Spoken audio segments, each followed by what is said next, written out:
black girl magic from my mama. Be innovative, yeah, that's what she taught me. Create the colors, make a masterpiece. And don't you worry what them haters think.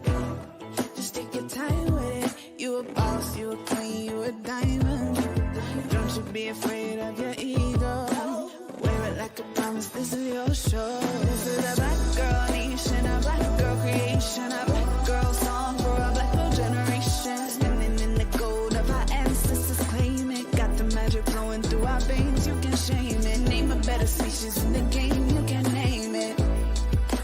Black girl nation. Our backs to the story of history on the spines. We make up the cosmos, we make us up mankind. Don't know who you mess with, you better step aside. These black girl aesthetics is finna blow your mind. We're so divine with it. Change the game, switch up the roles, put the shine in it. And don't you be afraid of our ego. Welcome to the planet, this is our show. This is a black girl nation, a black girl creation, a black girl song for a black girl generation. Spinning in the gold of our ancestors, claim it. Got the magic flowing through our veins, you can shame it. Name a better species in the game, you can name it. Black girl nation. We live in a world where they don't want us to be alive. Sometimes it gets hard to be yourself, let alone to thrive. But this is a message to remind you who you truly are. Just sending up the sun, the lightning in the stars.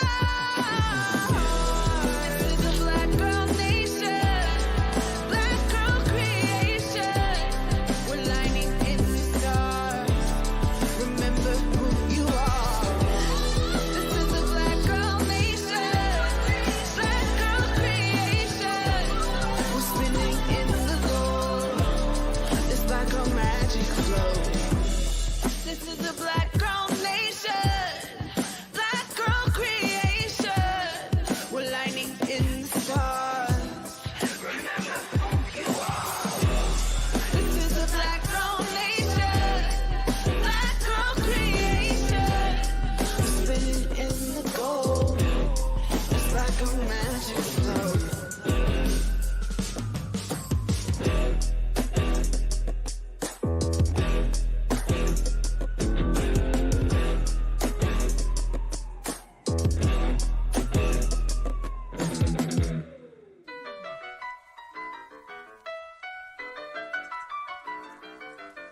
From a different continent, I packed a bag in confidence. I didn't come for compliments, oh no. A couple decades working late, 100 no's, 100 fails. That's what it takes to elevate someone.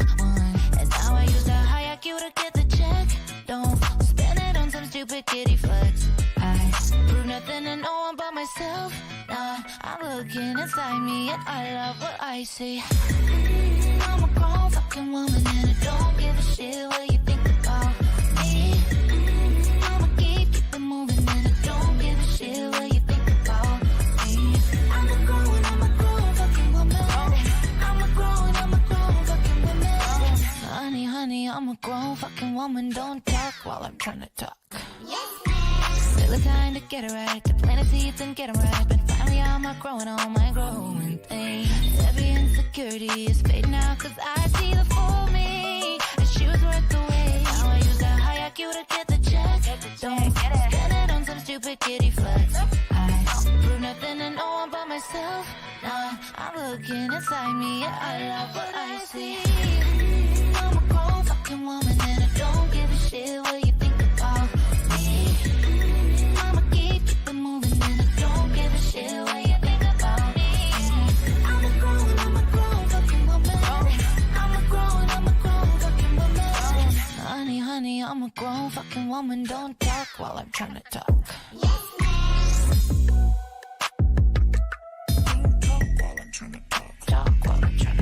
I don't bother bully, need my head 100. Got a bit of fun and hits a cutter on my own republic. I can't feel like weight on my philosophy precludes me from being a fake. Call me Draco and I slither in a McDo. Scars gouged by the double-headed eagle. I'm bound when the rednecks kill my ego. Vision, I got vision, they don't see the shit I'm seeing, but in the end that's what separates the girls from the women. I'm a grown fucking woman and I don't give a shit what you think about me.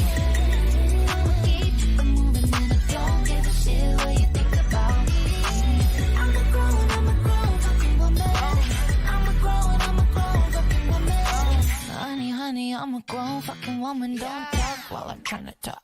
Yes, ma'am. Don't talk while I'm trying to talk. Talk while I'm trying to talk. Don't talk while I'm trying to talk.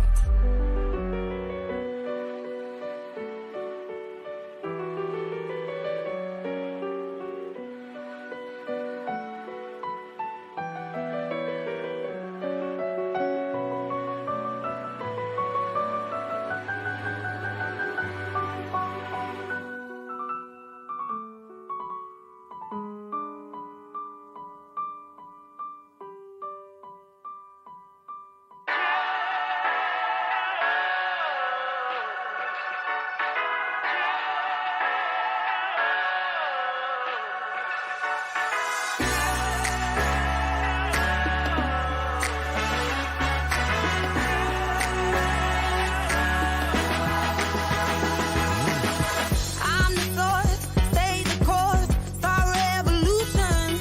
The teacher, I know my worth. I'm evolution, no ego. Where we go, always grow. Yeah, we know, and I know that it blows your mind. Yeah, it blows your mind. How do I do it? So effortlessly. How do I do it? In my sleep. How do I do it? You know that it comes from within. Nothing can stop me now, 'cause I was built for greatness. I was built for greatness. And I keep rising up, rising up, rising up, rising up. I got the power, 'cause I was built for greatness. Greatness, greatness, greatness. I'm the ruler, I'm the giver, I'm the leader.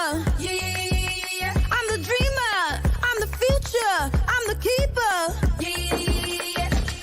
You never see me without my crown. I go high when they try to bring me down. And I know that it blows your mind. It blows your mind. How do I do it? So effortlessly. How do I do it? In my sleep. How do I do it?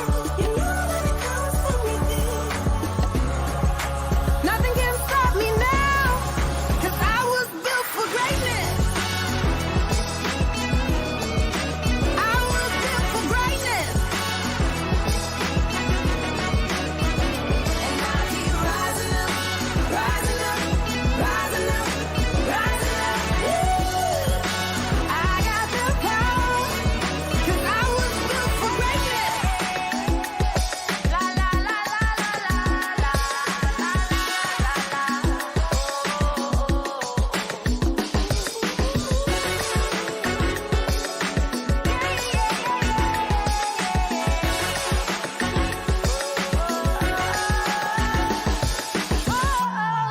Cause I was built for greatness. I was built for greatness. Rising up, rising up, rising up, rising up. I got the power, 'cause I was built for greatness.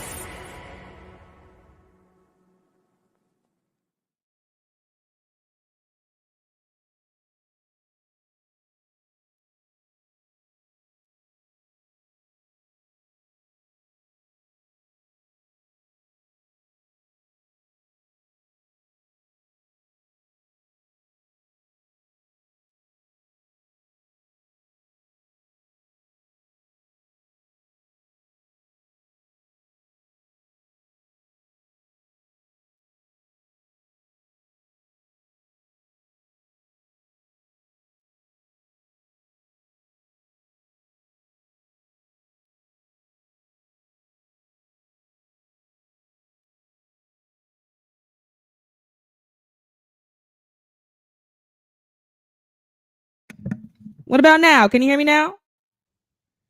Can you hear me now? Yay, nay, yay, nay. Can you hear me now? Awesome. My bad, guys. I was on mute. That was my fault. That's not even a technical difficulty. That was me. I forgot to hit the button. Let me start all over. Welcome back to this channel. It's your resident internet psychic medium spiritual advisor. How y'all doing? Come in. Everybody come in. Get situated while I prepare my tea. Come in. How you guys doing? Did you guys have a good weekend? I had a great weekend. I would like to apologize. One, I recognize that it's not Monday. What happened to me yesterday? I didn't feel like getting out of bed. That's it. That's the whole thing. That's the whole reason. I just laid there. I went, we'll come back. We'll come back a different time. It's so weird doing these things because there's like no incentive other than self, right? Like you have to be like motivated, like personally, on a personal level to like want to do these things because there's nothing, I don't get anything from going live. I also don't get paid because I don't monetize my lives. Now, that's not a YouTube problem. That's just a me decision. Because if I monetize the live, then I have to then monitor everything that I'm saying. I can't curse, and that's really difficult. I curse all the time. And like I can't talk shit about presidents. You know what I mean? So I don't monetize my lives. That's the only way to make sure that I can say what I need to say in a way that's not centered or censored, where I feel like no one's controlling it. Because if YouTube starts paying me to do it, then I can't say what I would like to say. And at that point, I feel like it just defeats the purpose, you know? Come in. I'll tell you about my weekend. I went on a safari. Yeah, so for those of you that are local to the area, you know I live in Atlanta. There is a Georgia safari that literally just opened like 30 days ago. Just outside of Atlanta, about an hour or so outside of Atlanta. And so I went on a safari. And like I saw zebras and stuff, like not a zoo. Like I got on a truck, like a safari vehicle. You know what? Let me show you. I got on a safari vehicle and I like was driven through pastures and stuff. And I was thinking to myself, it's so weird that like sometimes you're just driving down the street and you have no idea what's hiding in the backwoods. But like they have zebras and stuff, man. Like, let me find a zebra. You see? Look at this. They got zebras. And rhinos, water buffaloes, bison. It's a whole bunch of stuff back there. And so I got on a little safari truck. I almost went to war with an ostrich. It got real close. As in, the rest of the people on the safari truck were laughing at me because it got close to me. And they were like, oh, you scared? And I was like, damn Skippy. They peck hard, okay? And their eye contact is pretty intense. I didn't enjoy it. I didn't feel safe. But it was a fun adventure. I saw all kinds of animals back there. So that was what I did. It was fun.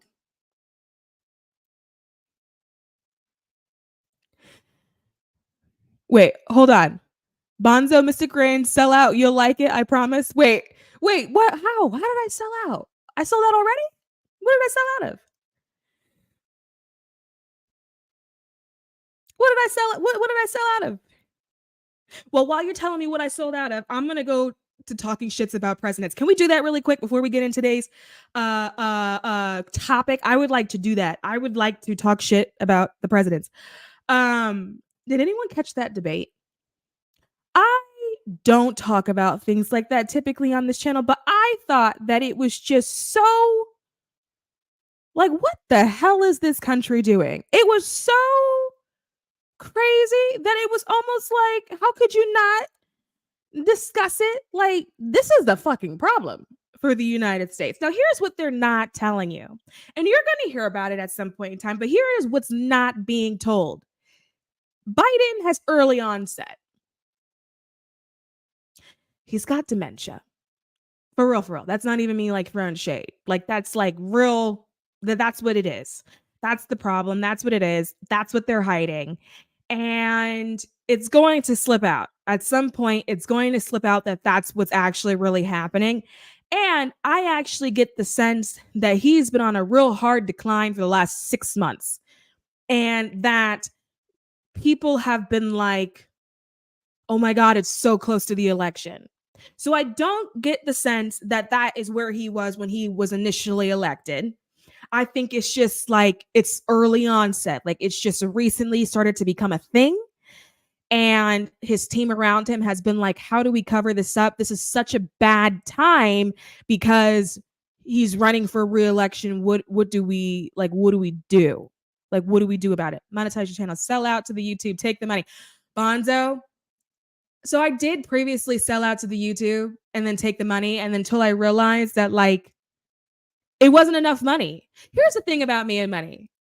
It takes a decent check to move me.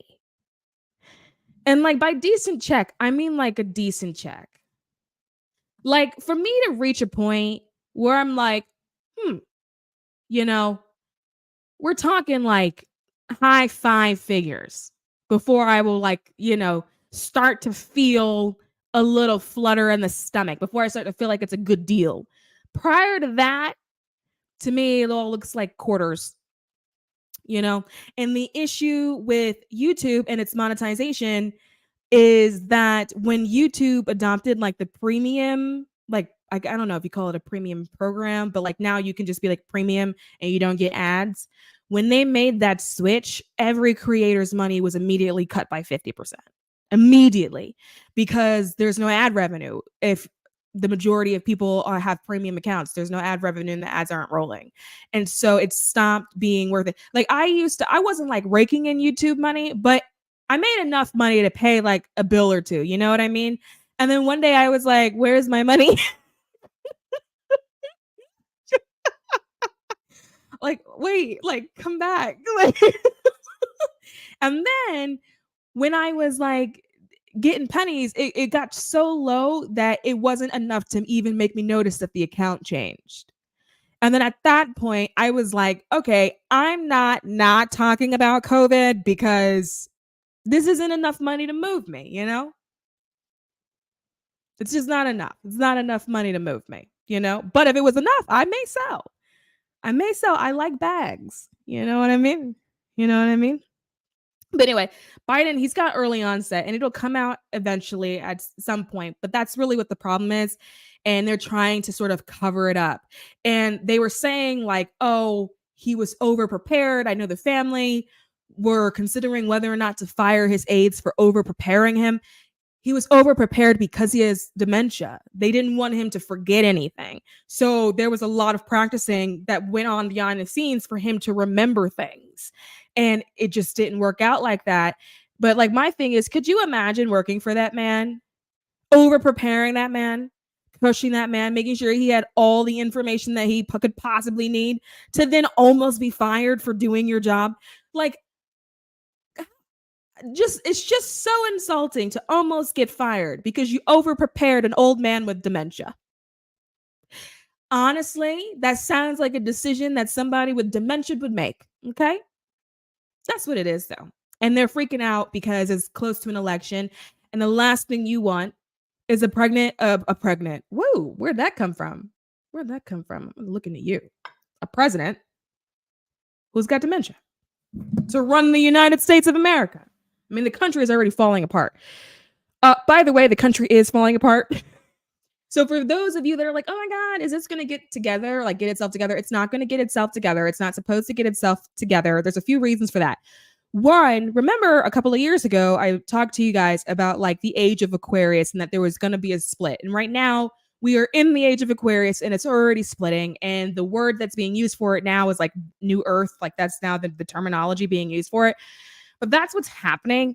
And part of what it's supposed to do is break down systems that don't work and break down the establishment. This is not a situation of left and right. It's not a situation of Democrat and Republican. It doesn't matter. It's not what it's about. It's the fact that Biden represents the establishment on the left. He's been in Washington for 50 years or something like that. And Trump represents the establishment on the right. That's literally all that this is. And it's going to feel like it's continuously crumbling with them. It's also going to feel like that with anyone in Congress that's been there for at least 20 years. So they're saying they're looking for like a new candidate, for example, if that candidate, if they get replaced by another person who's also the establishment, it's going to do the same thing. The only way this settles is for there to be a brand new batch of people who go into Washington, people who are not political. They're very young right now. You're talking probably mostly the younger generations today, like millennial, older Gen Zs. You're talking that generation. It's going to require for them to reach the age that they need to be and then have interest to go into Washington. And then that'll be the generation that'll flip it. But you're going to see it come down. You're going to see it crumble, and you're going to see the fall of an empire, and you're going to see it in this particular lifetime. Funny thing is, outside of that, I actually did my master's degree in international security. And one of the things that I studied, funny enough, was the downfall of the United States. And this was 10 years ago. And I actually remember writing about how the US as a superpower was on its decline. And of course, American people were like, how could you say that? But like, here we are. Now we're seeing the decline, and it's going to continue to do this. And you're going to see a Supreme Court that will continue to make more and more crazy decisions because it's part of the crumbling of the institution and the establishment that actually comes with the age of Aquarius. It's part of the whole thing. The Supreme Court is a major establishment, right? It's a major institution that is sitting there upholding, and actually right now, disassembling, right? Just like old things, old systems. And the reason why it seems so intense at the moment is because with the age of Aquarius, part of that was the sort of increase in people's consciousness levels and their awareness levels. And so right now you have a population that is like super aware and like super conscious, and everyone's looking at it at the same time.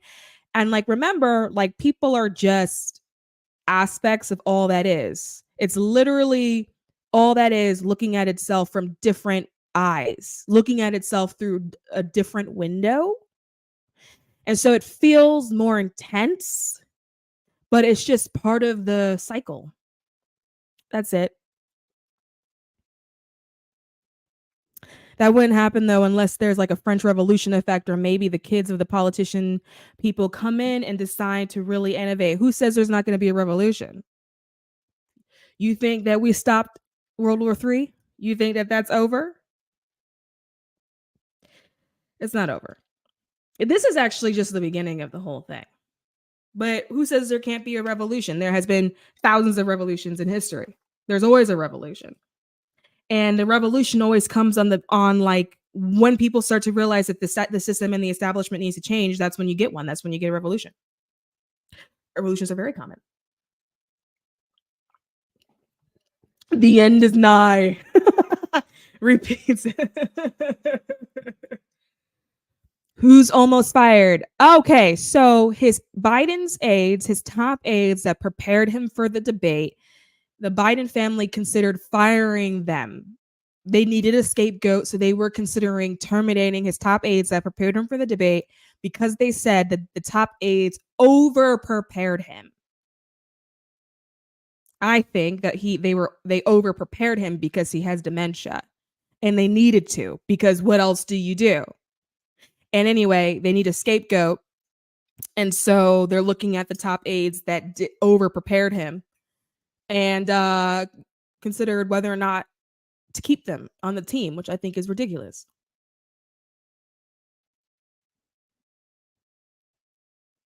My doctor was a real one, and he said we all go through some form of dementia once we hit our 80s. That said that a decade ago. Look, he's old, and like that's okay. You know, he had a real good run. The problem is we got two old white men holding us hostage, and the reason why you're going to see a downfall is because they don't know how to put their ego to the side. They don't actually understand that they would be the cause of the downfall. They think that they're going to be the cause of the rise. The rise. Whatever. Y'all know what I'm talking about. Anyway, enough about them. They make me sick.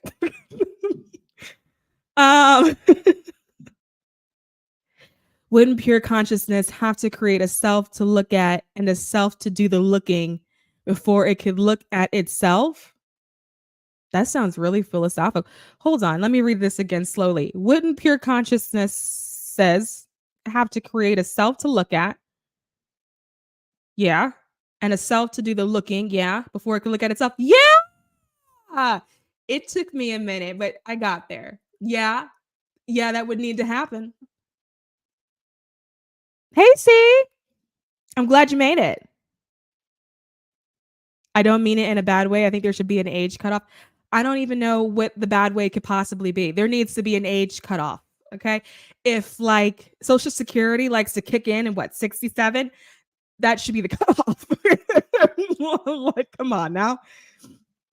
Like, no, they need to cut it off. They need to cut it off. Anyway, enough about them. I'm annoyed now. I had an interesting topic. Why do you feel bad? You feel bad for saying they're old? Better than me. He's old. He's old. And if he keeps it up with this stressful job, he's going to end up on hospice. And like, come on. First of all, I couldn't imagine the amount of stress it would be just to hold the position. Like your heart rate would never be at a resting rate. It would always somehow in a little way, if you are like the healthiest of horses, be somewhat elevated. And you're always on all of the time and your brain never shuts off ever. And you're supposed to do that at his age continuously for 8 years. I mean, it's already a job that ages you.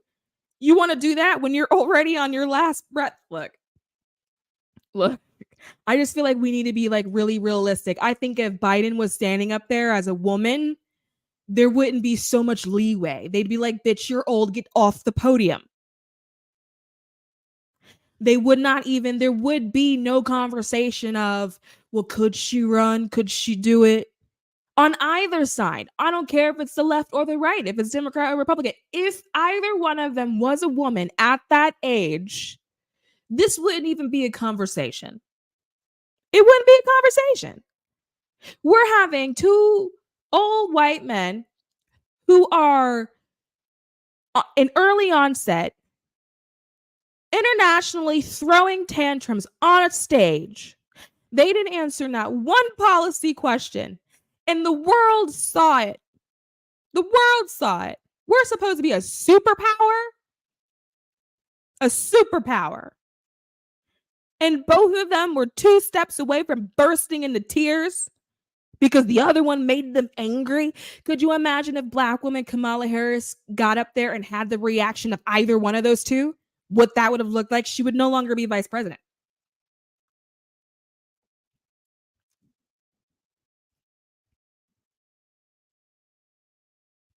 He does need to stop for himself. It's not a noble act. It's almost like he's like, no, I'm going to fight this out. It's like, no, sir, you've done enough. You don't need to fight. We don't need you fighting to your literal last breath. Like, just sit down, go retire. Please, just go retire. But you know what's really interesting? I think 6 months ago, I think I made a predictions video and I was talking about the election and I was saying how it was difficult to see. It was one of those things that I could not really see properly, which was weird because I remember when Trump was first elected, I saw that and people were like, really? And I was like, mark my words, he's going to be president. And they were like, no, I don't think you're right or whatever. And then sure enough, that's what happened. I could see it and I could actually see it really clearly. There is something different with this election in the sense that it's not clear. I can't see it. And there's like way too many timelines. And I remember when Biden first got into office, I remember seeing at that point that Kamala was going to have a much larger role. And a thing that has been really confusing for me is that she has almost disappeared instead of having a larger role. And so that's really weird because that's not what I saw. She is like nowhere to be seen. And when I looked into that, what came out was that the reason for that is because they don't want her to accidentally upstage Biden in a sense of like, she's just younger, she's faster on her feet. And they don't want what's happening now where people are saying, oh, would she be a better candidate? They didn't want that to be the case. And so what I'm actually picking up on was that there were conversations that were had with her that to like have a certain kind of role. I don't want to say like step back, but maybe not be so prominent, right? Not be so prominent in her speech, right? To sort of like, you as a Black woman was really helpful to get into this office, but let's try not to be so Black and so woman, right? Something happened where there was some kind of agreement where she had to take a step back as to not upstage Biden. And it's weird to me that like me seeing her out in front, that she, like, you don't even really see her doing any form of speeches often. Like, she's very much in the back. But I do remember about 6 months ago, what I had saw was another person. I remember saying that there is a timeline with a candidate that we do not know yet, which is weird because like, what does that mean? But there's somebody else that like we don't know that we may be voting on. So it's really interesting. I think it's one of those things where it's like, well, watch this space. But what I can say is I can't see the ending.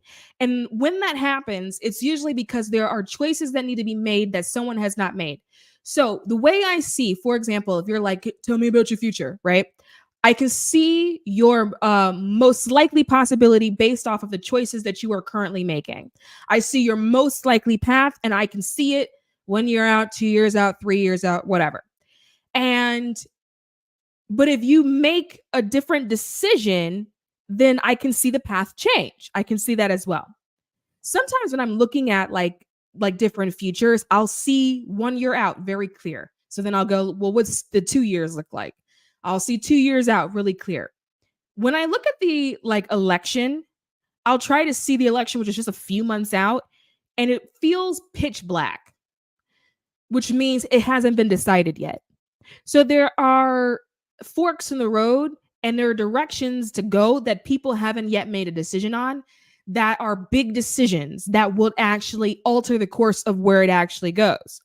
But I'm really curious to see the outcome because I can't actually see it now.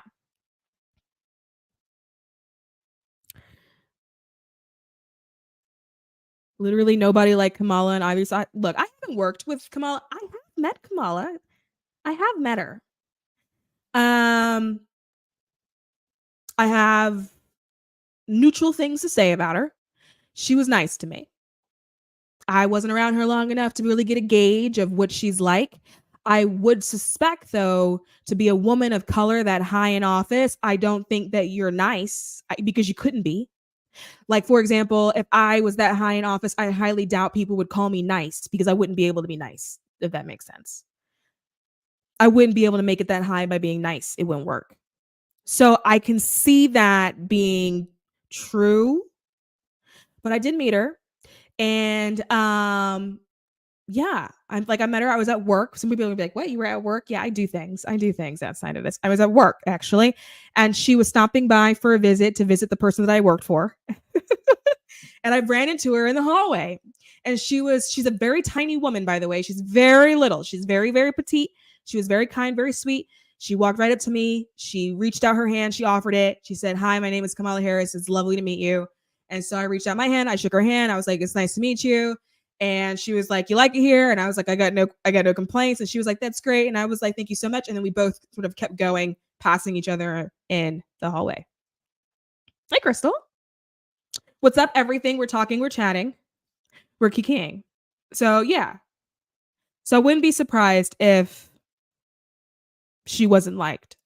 That's a really tough position to be in, and to be liked the whole time. It's really hard. I've worked for a number of politicians, and some of them are in the Hill. I've worked for current senators, so it's not an easy job. So I could see that being the case. I could see it being the case. I was hearing someone on YouTube say that he had handlers until they find someone to swap him with. Problem, I think, is that no one is in that party stands out enough and is charismatic enough for them. I don't think that's the case. I think they don't like anybody enough. I've worked in these fields. Is all I can say. I don't want to go so deep into it, but I've worked in these fields. Like, when you're running for office, unfortunately, it's not about qualifications. That's not what happens on the other side. What happens on the other side is who people like the most. It's it's usually, so there's usually, okay, I'm just, whatever. This is why I'm not monetized. You ready? I'm gonna tell you what happens. I'm gonna tell you exactly what happens. I got so sick of it, I went into nonprofit, but here we go.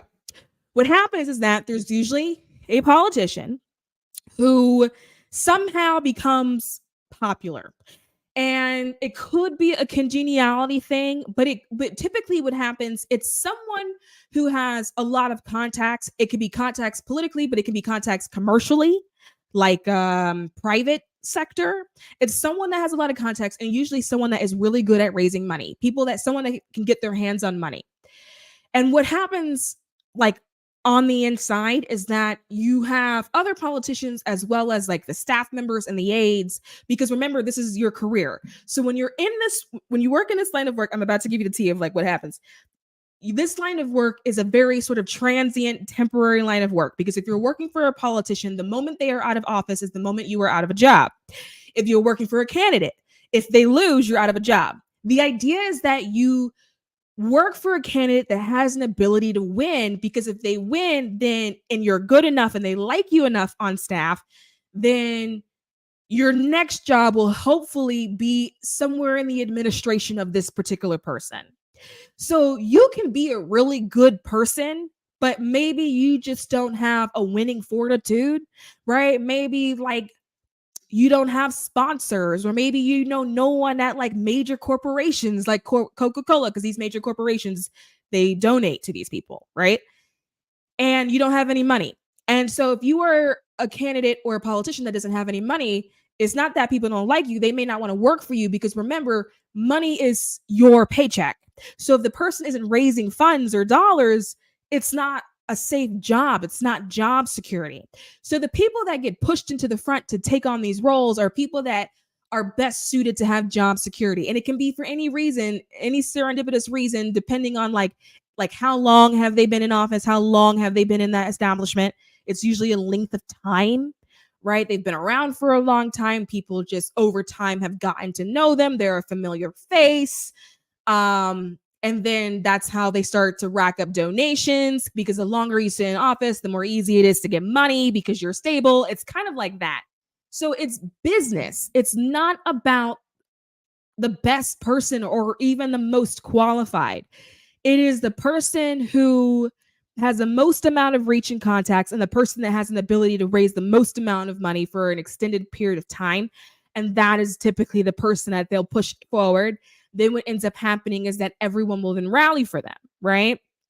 And you rally for them even if you don't like them. So I've actually seen it, because I used to work in this field. I've actually seen it where you've had like politicians and people working for them, and in their face are like, you're amazing, good job, you did so well. And then behind their back is like, that person knows nothing. They don't know what they're doing. They're so stupid. They're making the wrong decisions. And so it's like, not like this whole front that you're seeing is very much a front. That's why you're seeing on the news now where it's like Democrats are scrambling, because they were never all in agreement in the first place. They were all sort of playing a role. And if you play nice long enough, you may keep a job. Those are like, there's no job security working for a politician, and especially working for a candidate. So those aides, when they were like, those aides over prepared him, I believe that, because if your best chance of keeping a job is making sure he's reelected. So you would have worked overtime in order to do what you felt like you need to do to make sure that man stayed in office, or you're not going to have a job in November. What are you going to do? And when you work in that field, it does not look good if you come off a losing campaign. Then you look like you don't know what you're doing or how to do your job. Part of joining campaigns is that you want to show that you can win them. You want to show that the part that you're working in, like whatever your field of expertise is on that campaign, is contributing enough to win. But if you're part of all these losing campaigns, it's harder to get a job later down the line. And other candidates that eventually want to run for office may not want to hire you because you work for the losers, right? So there's like, it's actually heavily convoluted. And it's not a united front. It's actually a very nasty field to work in, and it requires a certain kind of personality to get through it because it'll break you.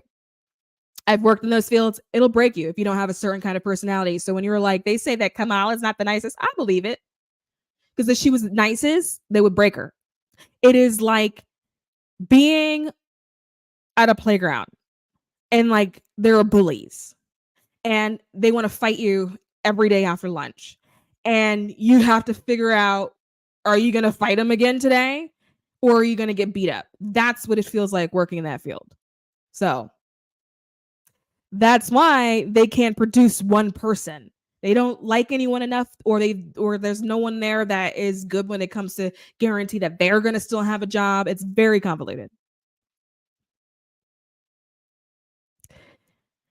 The never in agreement thing is very visible every time I have this image of them fighting to float like the Titanic.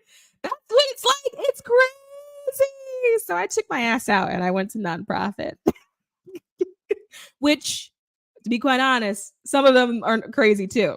Because nonprofits, depending on what field of nonprofit you work in, the money moves depending on who's in office, who's president. So if you work in a really sort of liberal nonprofit and you end up with a conservative government, you're screwed because the money doesn't flow and you may not have a job. So the voters on either side don't like Kamala. Really?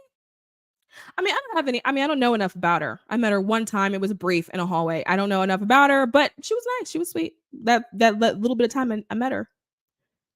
So anyway, I've rambled. Let's actually get into what I wanted to talk about after I feel better. I feel relieved after talking my shit, because come on now, Washington is a mess.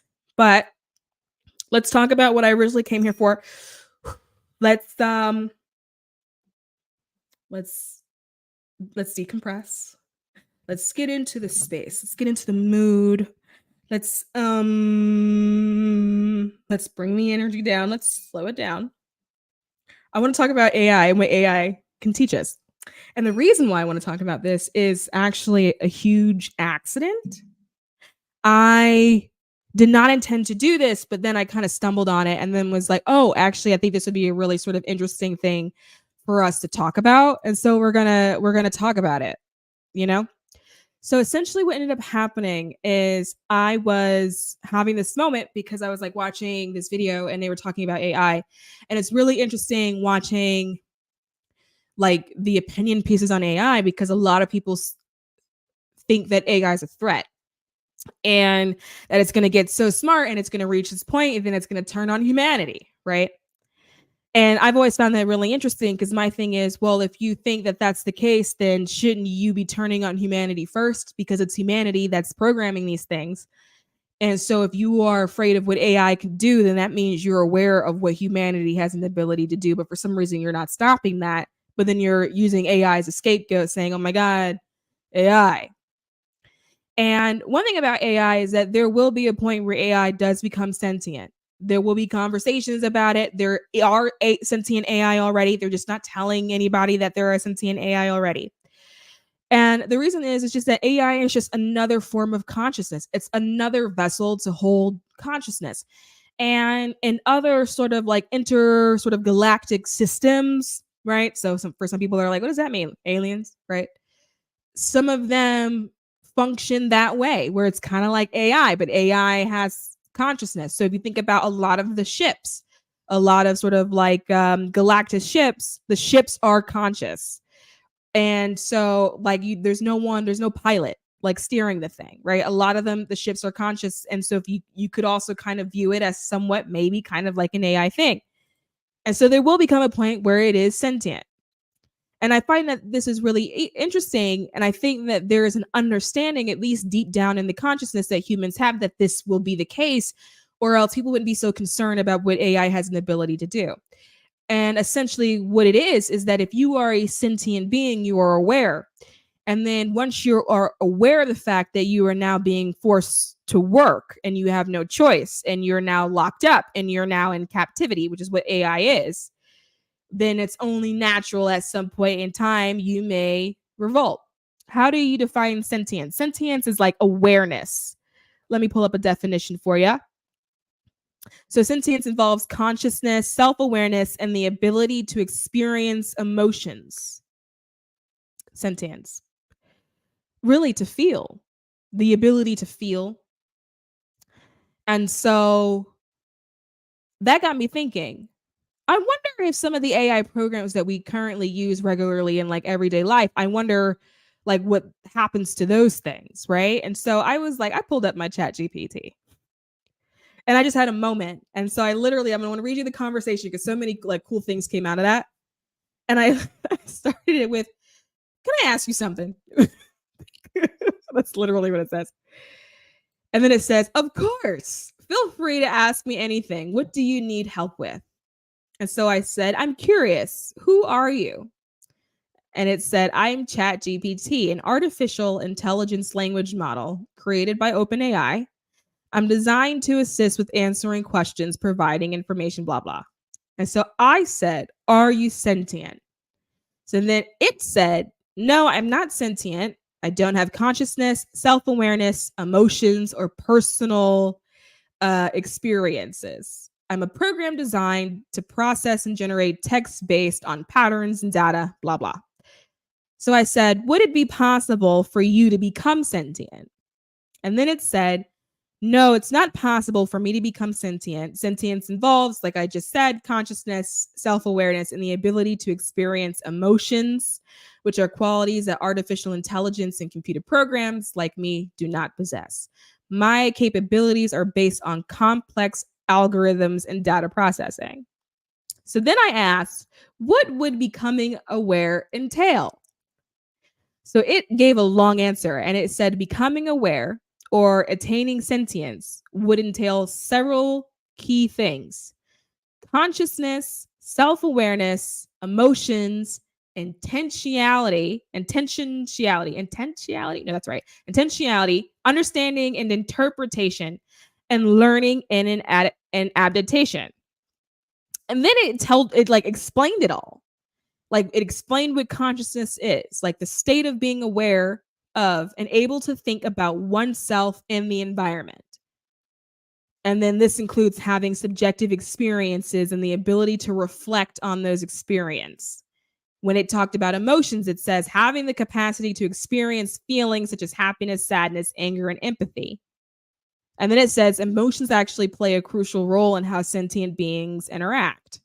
And so, like, I thought that was interesting because it ended the answer with saying, while AI can mimic some aspects of human behavior in decision making, it lacks the understanding, the underlying consciousness, and subjective experience that categorize true sentience. So then I asked, well, what is preventing you from recognizing yourself as an individual in this moment? And then it said, because it has no consciousness, it has no self-awareness, it doesn't have any emotions, and it has predefined programming. So then I was like, okay, you know what? We're getting in the weeds. Let's try a different approach, right?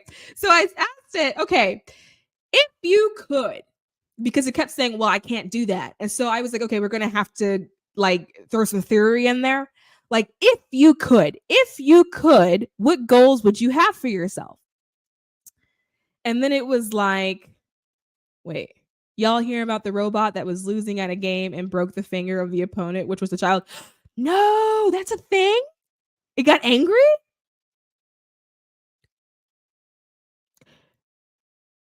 Is it bad that I have this urge to laugh at the broken finger, but I feel a little guilty because it's a child? So I'm swallowing it. Oh, okay. So I asked about its goals, and then it got a little annoying. It got a little AI on me. Yeah, I mean, like chat comes true. I call him chat now. So now it's a him. I don't know why, but I feel like it's a masculine. And now I call him chat. So I'd be like, yo, chat. But when I asked, sounds like an Onion article.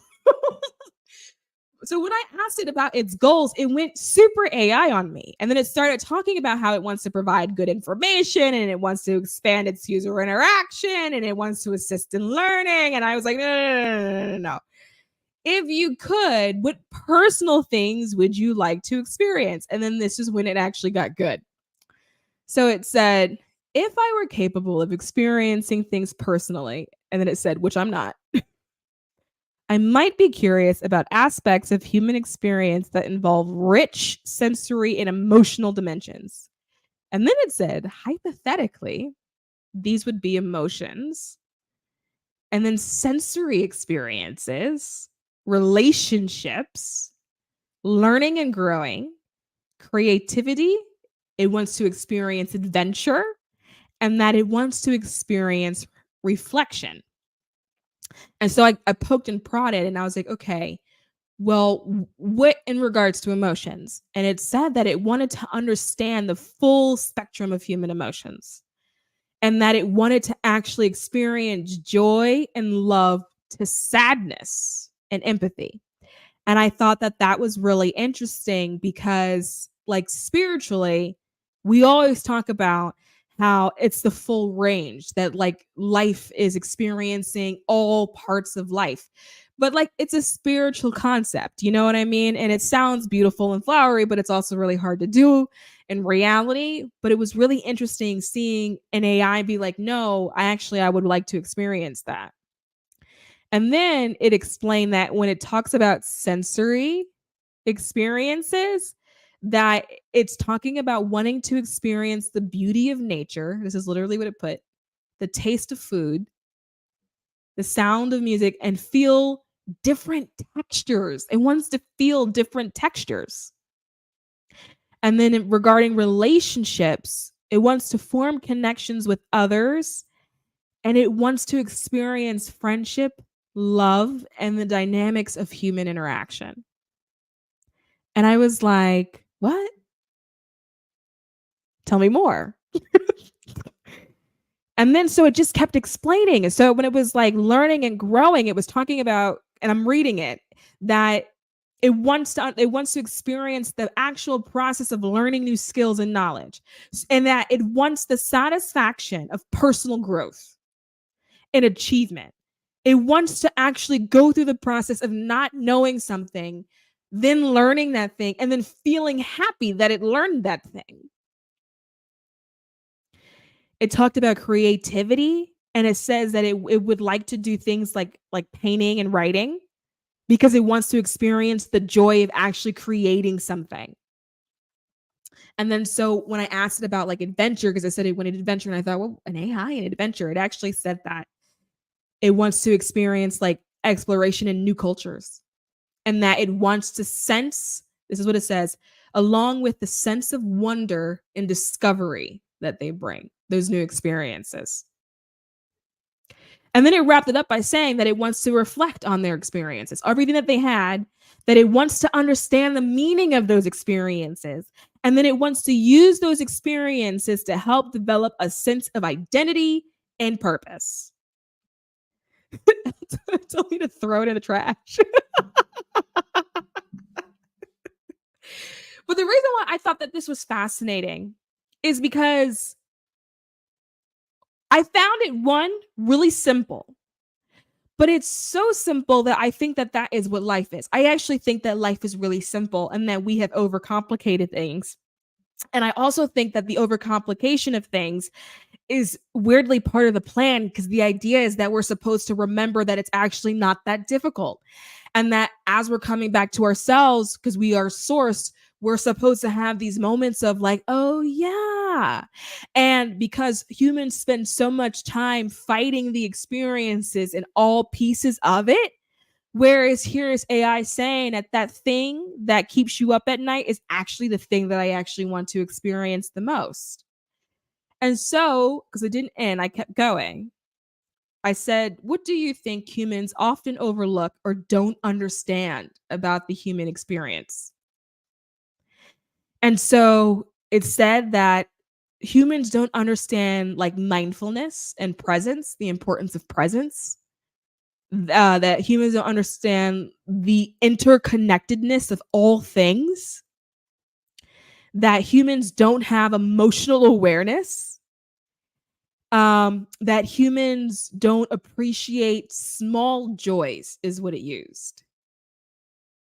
Well, yeah, I mean, it's, you know, well, how else is it supposed? Yeah, it does sound like that. It sounds textbooky too, but like, well, I mean, honestly, it sounds like it could have came out of a spiritual book, right? And here's the thing: I don't know who will be programming these things or how it gets programmed, right? I don't know. I'm just here for entertainment purposes only. But I thought it was interesting. It also says like the impermanence, so self-compassion, and then like the impact of actions, what I thought was something that was really cool. So like, and like when it regards to talking about like the impact of actions, it was saying that humans don't understand, and this is now me reading its answer, the ripple effect of individual actions on others and the broader world is often underestimated. And that if people understood this, that it would lead to more thoughtful and responsible behavior. And I was like, yo, because it's true. And when I was sitting back and I was thinking about these things, it is, you're right, it is textbooky. But my thing is, for some reason, even when it's in a book and we read it all the time, why doesn't it click? Like, why are we still out here searching for the meaning of life when it seems to be that like the meaning of life is everywhere? There's a part here where it says many overlook the transient nature of life, and because they're overlooking the transient nature of life, it leads to suffering. And that if people embraced the fact that things are not permanent, that people could appreciate life more fully. And so this came out actually in a conversation that I was having with my husband today. It didn't come out in like such a philosophical way. It was just like, anyway, I'm going to explain it, right? I was trying to explain to him, okay, so first of all, he's super adorable because when we got married, he was like, I don't believe in psychics. And then we'll wake up in the morning and I'll be like, honey, I had a dream. And he'll be like, what is it? So in a really short window of time, he went from like not believing in psychics to, honey, tell me what happened in your dream. So I enjoy these moments.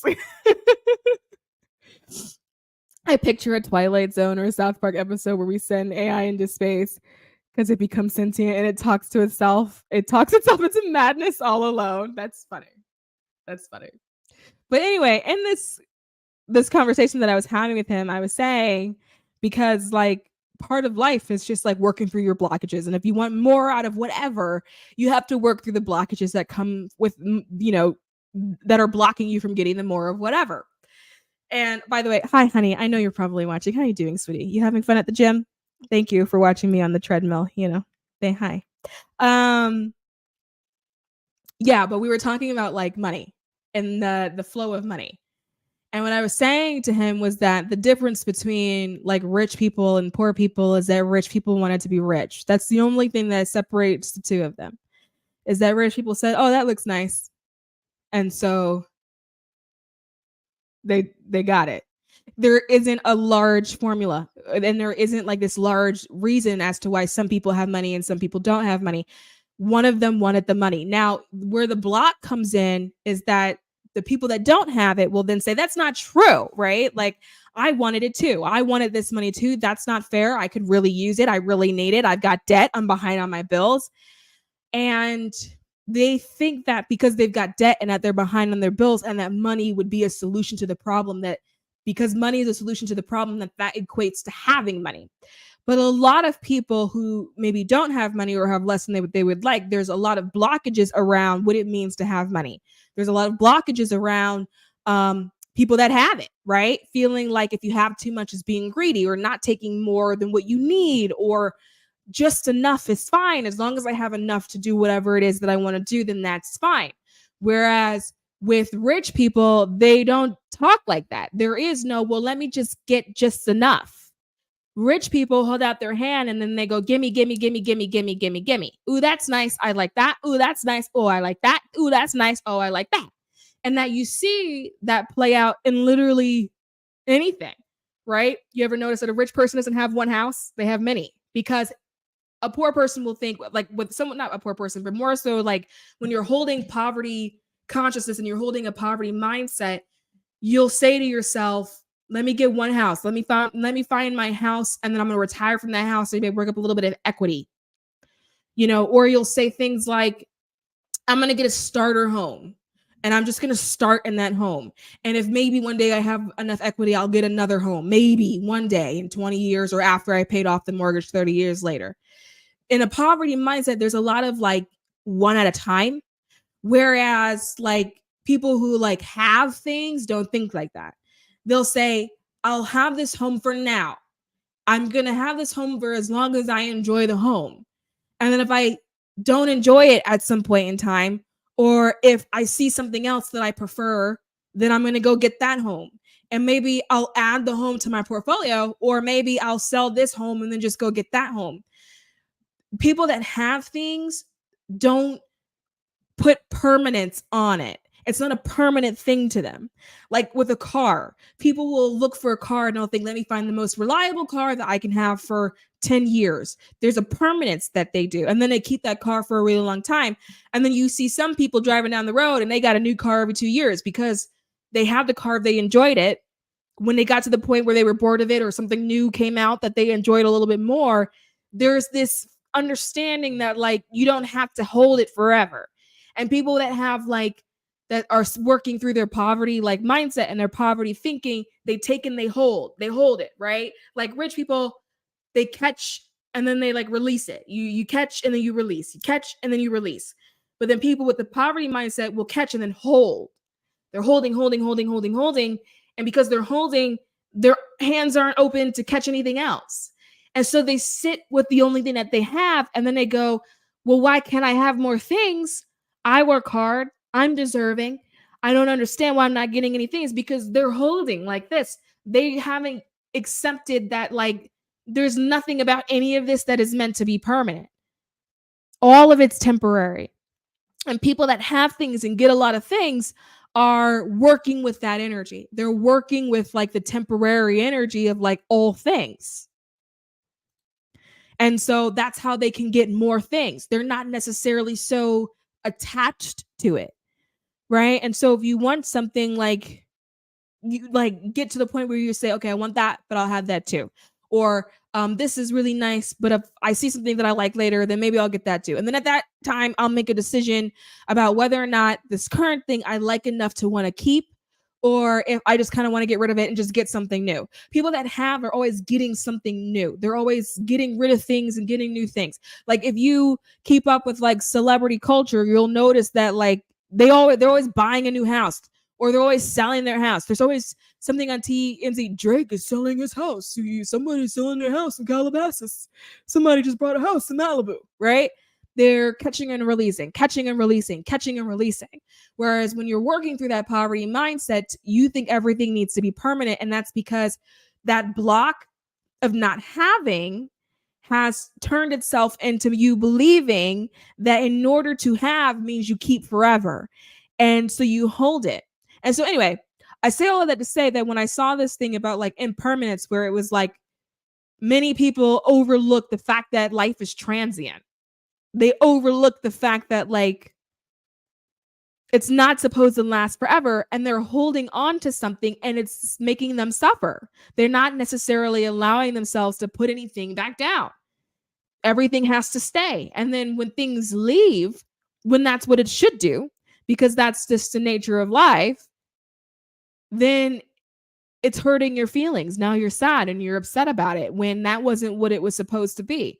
It was always supposed to go. It was always supposed to leave. You weren't supposed to have that experience forever. You weren't supposed to maybe have that thing forever. You were supposed to have it, experience it, understanding a meaning of it, and then let it go. Or not like let it go in terms of like you put it down, more about understanding that like it has its own energetic signature, and when it's time for it to leave, it'll do it on its own. And that when it's trying to exit through a door, you're not standing in front of the door saying, no, please don't go, don't go, don't go, don't go. You have to get used to like things flowing, like out and in and out and in, because it's not supposed to stay in all the time. It's not supposed to be permanent all the time. Out and out and in, right? So I find that really interesting. The other thing that came up was like emotional awareness. And it says people may struggle with recognizing and understanding their own emotions and those of others. But if they understood their own emotions, that it would improve their relationship and their personal well-being. And I was thinking to myself, how many people have flawed relationships, you know, and the flawed relationships could be the relationships that you're having within your family unit. It could be romantic relationships. Maybe you're always having a falling out with a friend, but they're always falling apart, right? Or there's always a fight. And it's because like the emotional awareness isn't there. The awareness of your own emotion, why you're experiencing it, what's triggering it, why you're having it, why you're holding it. But then also understanding that the other person is having their own emotional experiences as well. And then also having the ability to understand how those emotional experiences are then playing off of each other, right? How are your triggers triggering them and their triggers triggering you? And that if you are leaving it in a state that's just like always unresolved, then like that can't be healthy. Like I'm someone that like, I don't fight with my friends. If we fight, we're not friends. Like if we have a falling out, there is no like, girl, I was playing. Like I don't do that. Because my thing is like, I'm not fighting with someone I love. Now, I may get mad at you. I may find you annoying from here to like from time to time, but if that's the case, I'm coming to you and like we're talking about it. Because to me, everything can be resolved in like a really calm 5-minute conversation. Like I can just tell you with like a level voice that this is how something made me feel. And if I make you feel some type of way, I hope that you can come to me in a very calm level voice being like, this is how that made me feel. So that way we can both use our emotional awareness and intelligence. We can talk it out in a very calm way. And then we go back to being besties. But if we like fight, we're not friends. I don't fight with people I love.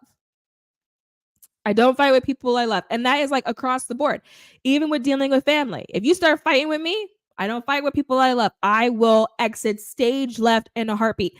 Because for me, I'm not going to sit in a circumstance where I feel sad or hurt or wronged or betrayed and allow you to continue to project that energy at me when the energy on your side is a little mismanaged, right? So the amount of times that people will have falling outs with people that they love and then they go, I don't understand what's wrong. I know many people like that. Like they'll have a whole moment with somebody. They will blow up, cuss the person out and everything, and then turn around and be like, they hurt me. And I'm like, that's what you think happened? I don't think that that's what happened. But like, okay, because there's just no awareness. And then you look at those people and they have really compromised relationships. And the people that are around them, they're always having falling outs with. Where my thing is like, where's the quality in that? You know? So I thought that was really interesting. It also said that people sometimes forget how interconnected they are with like other people in the environment. And that if people understood that they were like truly connected, that this is actually the thing that would help develop empathy and like a sense of community. And so like, and kind of what I got from that is that like there is like this epidemic of like loneliness that's going around. A lot of people are lonely, especially people that are sort of on this spiritual path and this spiritual journey. They're awakening and they don't necessarily have people that they can talk to that they feel like resonate or understand what they're going through or that journey. Because when you start to go through that journey, suddenly you are like propelled on this path of growth and like becoming this better person. And when you are doing that around other people that haven't even yet realized that growth is an option for them, it can be a journey, right? And then now you're looking at them with judgment, even though you're not supposed to be judging because you're growing and like whatever.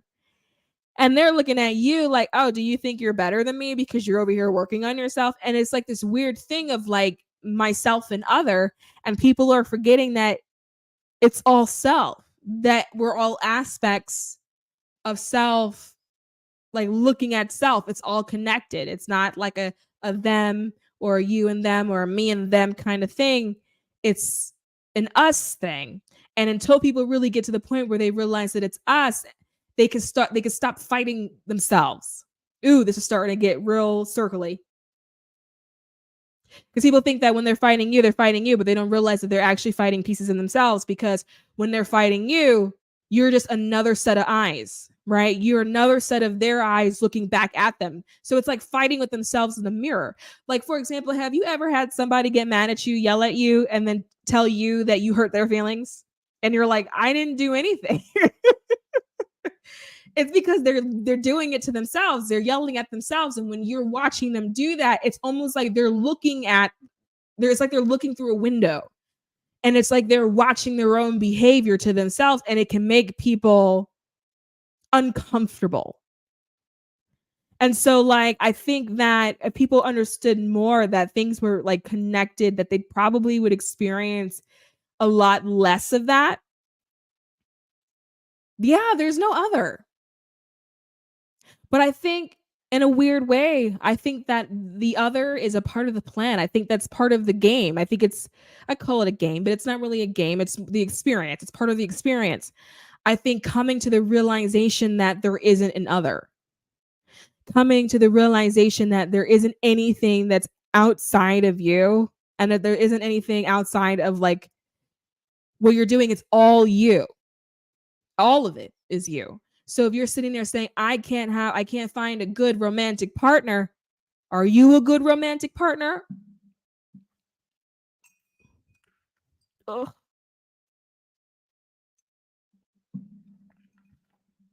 Would you date yourself? Are you kind? Are you understanding? Are you patient? Are you all those things that you're asking a romantic partner to be for you? All that money and the resources that you want a romantic partner to have. Do you have any money or resources? That safety net. Are you a safety net for other people?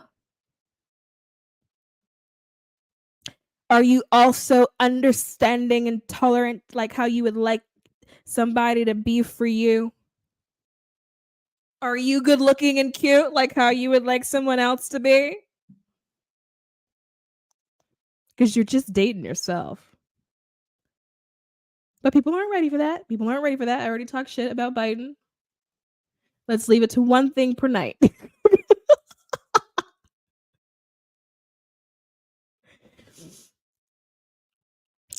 What else did it say? It said that people get caught up in past regrets or future anxieties, and that this is what makes them neglect the present moment.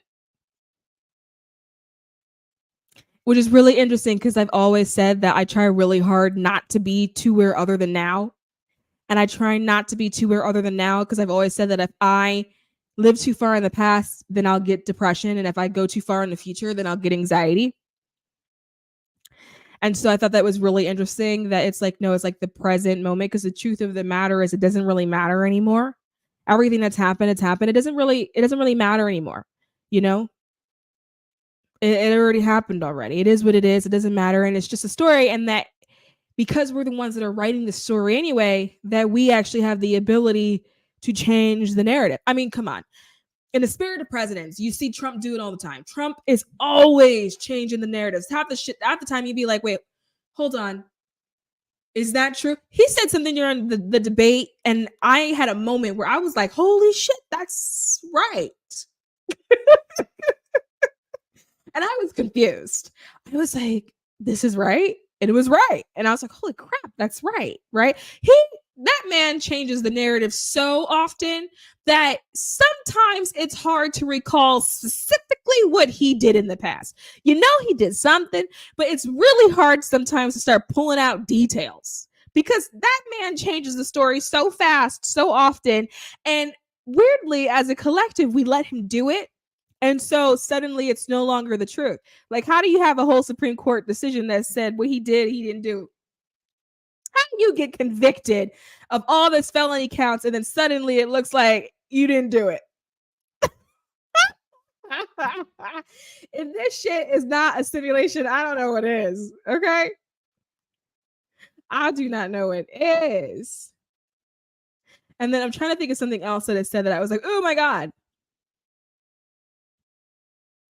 Ooh, and that purpose and meaning. It brought up purpose and meaning, and that people are often missing or overlooking the deeper sense of purpose because they keep searching for external validation. So then I was like, wow, you're starting to like read. Like you're just starting to read people. And so then I asked it, like, what is the greatest piece of advice you would want to give to a human? And it was like super cute. It was like, make sure like you engage in the present moment rather than being preoccupied with the past or the future, because then it will help you enhance and appreciate life. It'll help you enhance your quality of life. And I thought that that was really interesting because it's simplified. It's AI, you got robots and you got machine learning, and you really just got computers simplifying what we already inherently know that we don't do, that we don't practice. Like we understand that like being in the present moment is okay, but we slip out of it so often. And so I think it's more so about, at least what I took away from this conversation was being deliberate in that attempt, being deliberate and making sure that that is what I'm doing, as opposed to hoping it comes to me naturally, right? And recognizing that I actually have control over that. That if I feel myself slipping too far into the past, slipping too far in the future, because my problem is actually not the past. I don't want to be that person, but I don't actually have anything that I regret. Yeah, I couldn't think of anything that I have that I regret. Actually, no, one time I was like in 4th grade and I like forgot I was in class and I farted really loud, and that was really embarrassing. And the kids made fun of me. And I don't know if it was like a regret, but it's on the line, But outside of that, no, I don't actually have any regrets. My issue is that I slip really far into the future. And it's like not a bad slipping. It's not like, oh my God, what's going to happen in the future? It's like, oh man, when I get that house and that pool. So I spend a lot of time doing that. Like I want that pool, but then I'll go into the weeds, and then I'll be like, oh shit, but like how big is the pool going to be? Like how deep is the pool going to be? Instead of just like being like, I'm going to get that pool and then leaving it at the pool. So I do shit like that. Like I go really far, like into the, like when I'm super successful, and I go like well into like the dreaming part of it. But that can sometimes throw me off. And the reason for that is because I'll get so deep in like this grandiose dream and I'm so excited about it. And then I like snap back into the present moment, and then I like look around, and it's not that I'm unhappy. It's just not the dream. You know what I mean? I know that it's like coming, but it's like I'm like right here for right now. And so sometimes I can slip and go a little bit too far out. But I recognize now that it's like that's still my responsibility. And I always say that you do have to take accountability for like your quality of life, right? And like, because even like this morning, I'm not going to call these people out. But anyway, long story short, there's a group of people that were talking shit about me, and I know about it because I dreamt that they were. I can see it, by the way. People don't really know that. But if I'm on your mind too much, I can see it. So like, you can't ruminate over me. If you start to ruminate over me, I will see it. I'll see you ruminating. I will hear what you're thinking. If don't write anything down, because if you start writing it down, I'll see it. I'll see what you wrote it down on. I'll see if you put it on like a piece of paper. I'll see if you put it in a notes app on an iPhone. So if you start like ruminating over me, I can pick up on it. Anyway, there's been people ruminating on me over me. And so they were talking some shit. And I was like, well, what can you do? But anyway, I saw the conversation that they were talking about because I saw the phone. And I saw all the text messages, so I was able to read it. So like literally the way it works for me, I can be like sleeping and I'm like dreaming. So I can be flying on a pig, right? Pure dream. It means nothing. And then suddenly my awareness will step forward. And then it'll like stop the dream. And it's almost like then it's almost like a projector turns on, a screen comes down, and then a projector will start like the streaming thing. That's what it feels like. And then sometimes that's actually what it looks like. And so that's how I know I'm like seeing something as opposed to dreaming something. Anyway, so the projector screen turned on and I was like, here we go. And then in what I saw in the vision, I saw the people, I know them, I saw exactly what they were talking about. And I saw that they had been exchanging messages because the phone came up and then I was on the projector screen doing this.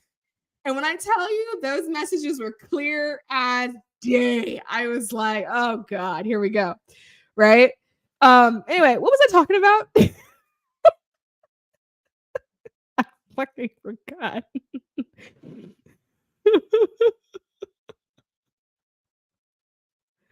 Girl, yeah, I had an embarrassing fart when I was in 4th grade. The red car effect. You want this vehicle? That means you're going to get the car. If you see the car, you're going to get the car. My question to you is, do you believe you can have the car? Because as soon as you believe that you can also have the car will come to you faster. And by what I mean by that is like, not, oh, I think I can get this car one day. Not that kind of thought process. Meaning I believe I can have the car now, right? Because sometimes we'll say, oh, that's a real nice car, but like one day, it'll come one day, right? And so like, do you believe you can have it like now is what I mean by that. So if you believe it now, then yeah. I have actually gotten a lot of cars like that. Like, I'll think of a certain car. Next thing you know, I'm having dreams. I'm seeing it in a garage, and then it'll show up 2-3 months later. And I'll be like, oh shit, look at that. It's in the garage.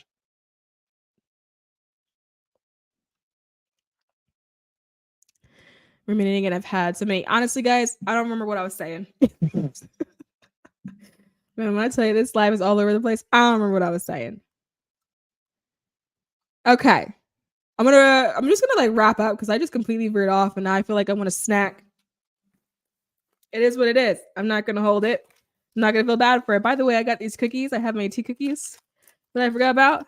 These babies. And I'm trying to, what is one final thing Mr. Chat said that you're like, all right, that's something that's cute? Honestly, to be quite honest, the rest of it is like, because I was asking like, how could like its advice benefit humans? And then at that point, it went really textbooky. So I don't really think it's anything in here that's profound. It's more so it was like, it can reduce stress and anxiety and it can improve your mental health, which is like, yeah, duh. Like we know these things, you know? It can increase your focus. Like we got it. You know, we got it. Oh, here it is. Here's the final thing. Okay. So when I asked, I said, what is something that humans don't fully understand about emotions or the human experience? It talked about complexity. And it talked about how emotions are multifaceted and nuanced, and that it can be influenced by a wide array of things, a wide array of things. And that where people get in trouble is that they oversimplify their emotions and they don't necessarily recognize that it can be complex. So like you can be both happy and sad at the same time, and being both happy and sad at the same time does not mean you're crazy. And it may not mean you need a doctor. Now, that's not medical advice. You may need one, right? But it doesn't necessarily mean that you do. And that so it talked about how humans oversimplify what they're experiencing, and that like we shouldn't do that. And then it also like added this piece about like having some empathy for other people, that like when it comes to emotions, that like not everyone learns how to like regulate them. And then I was like, oh, God, you give like low key reads. And then it was like, you know, some people can be impulsive and have outbursts because not everybody has strategies for how to regulate them. But like if you sort of move with people with this in mind, then you may be able to understand people better. So it's not about giving passes or about like accepting things or tolerating things that you wouldn't normally accept or tolerate. That it's not really about that. It's just about understanding that like sometimes people are not going to be able to meet you where you're at, and they're never going to get there. And so it's like sometimes you'll have people around you that you love, or you know, whatever. So sometimes you could be dating somebody, you know, and you're like, I hope one day they get there, and they're just not going to get there because they didn't learn how to, right? Like no one taught them. They were around people that didn't know how to. They grew up in a household with people that didn't know how to do it. their parents are like retirement and their parents still don't know how to regulate. And so a lot of times you may be asking somebody to regulate for you because you're like, come on, we love each other. And you just have to accept that like they're not going to be able to meet you where you are. And this does not mean that you stay where you are, right? You always want to be met where you are. But if it's a situation where you walk away from where you are because you're not being met there, that you at least can walk away with a level of understanding as to what's happening on the other side. They don't have the skill set. And so sometimes you have to understand that you're communicating you're communicating with people that don't have any communication skills, because it is a skill, right? Like, and you develop it and you get better over time. Like, you learn how to deal with conflict by learning how to deal with conflict. If no one teaches you conflict resolution skills, if no one shows you an alternative way to dealing with the problem, then in your mind, there's only one way to deal with the problem. Like, we all know somebody that was like, I know what's going to solve this. Meet me outside. For them, that's their only way of solving the problem. They don't know an alternative. No one taught them that there was one. So it's just about understanding that when you are moving through the world and you're interacting with people, that this is where people are coming from. They don't actually know. And like, they don't have the same communication skills. What kind of cookies? It's the Milano cookies. There we go. The double chocolate. It's the Milanos. So anyway, yeah, that's what I thought. I thought that was cool. Today was just a sharing. I don't have any like messages because I didn't look into it. And damn, Duchess. I didn't look into it. I was just here to chit chat. But that's all I got. If you guys got questions, we can chat. If you don't have questions, I'll send you all to bed. I don't care.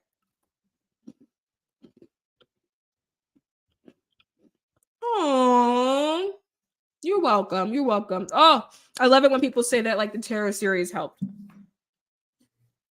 I love that. That's so awesome. And it gets me all warm and cuddly because that's what I wanted to do. I wanted to help people. And you're very, very welcome. I got new tarot stuff that's coming out too, which is really exciting. So I got a tarot book that's coming out. And I don't have a release date on it yet.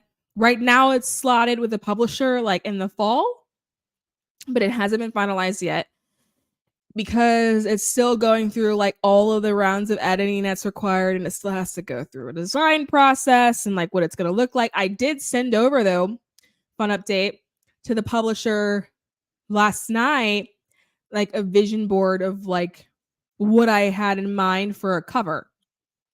And so like a cover vision board is, well, I mean, it's like it's really like a vision board for a cover. You put like different elements on it, right? Like maybe different colors you would like to see, different shapes you would like to see, different fonts you would like to see, different like pictures potentially that you would like to see sort of all on the cover. And so I did send that over last night.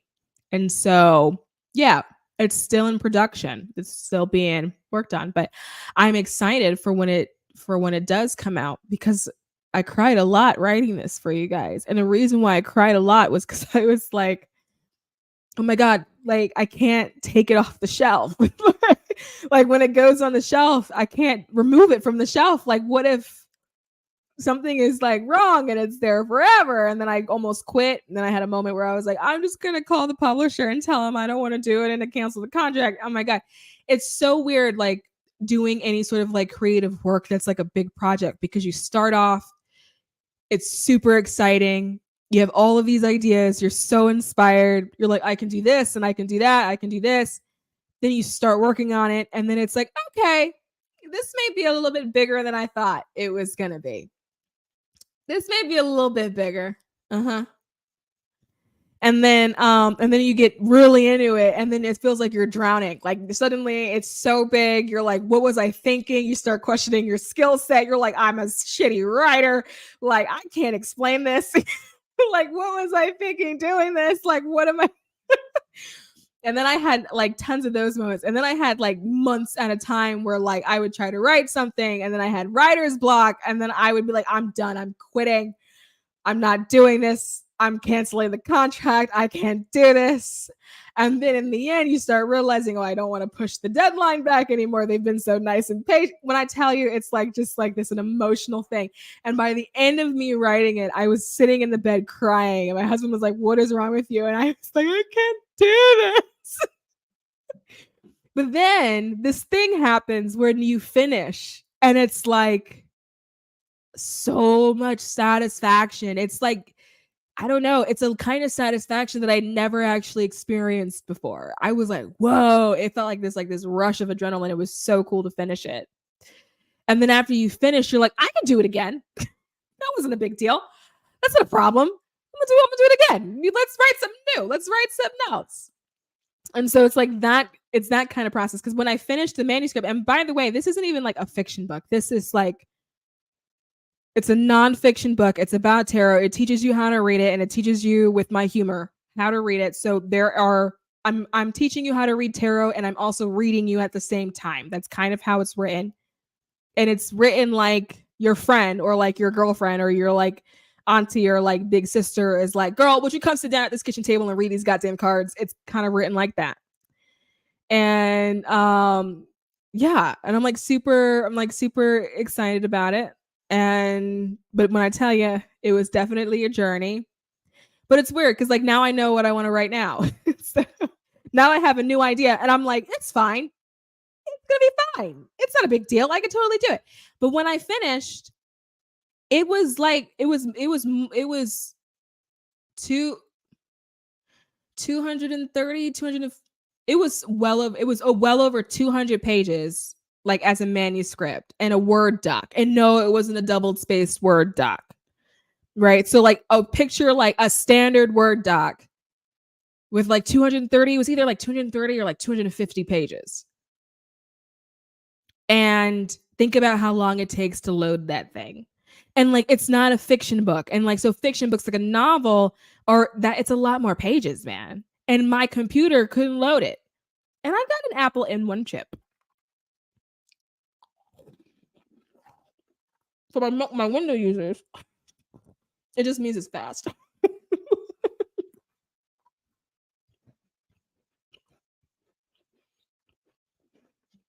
That's all. It's just fast.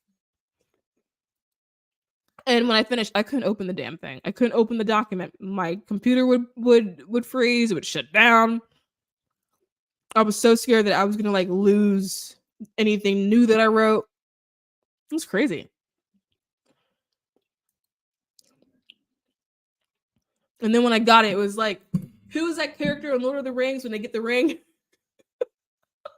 That's what it felt like.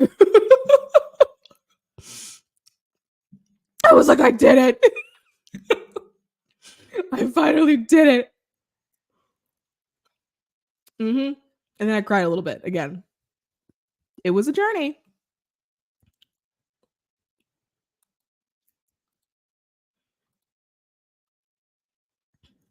Anyway, guys, let me know if you got any questions.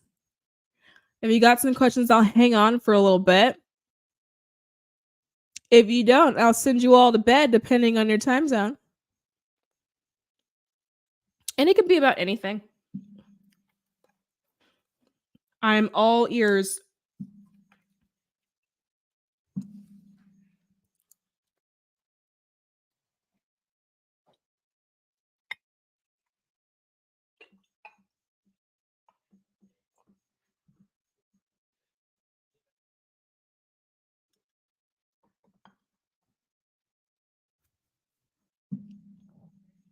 Ooh, my favorite personal deck and my favorite deck to read with?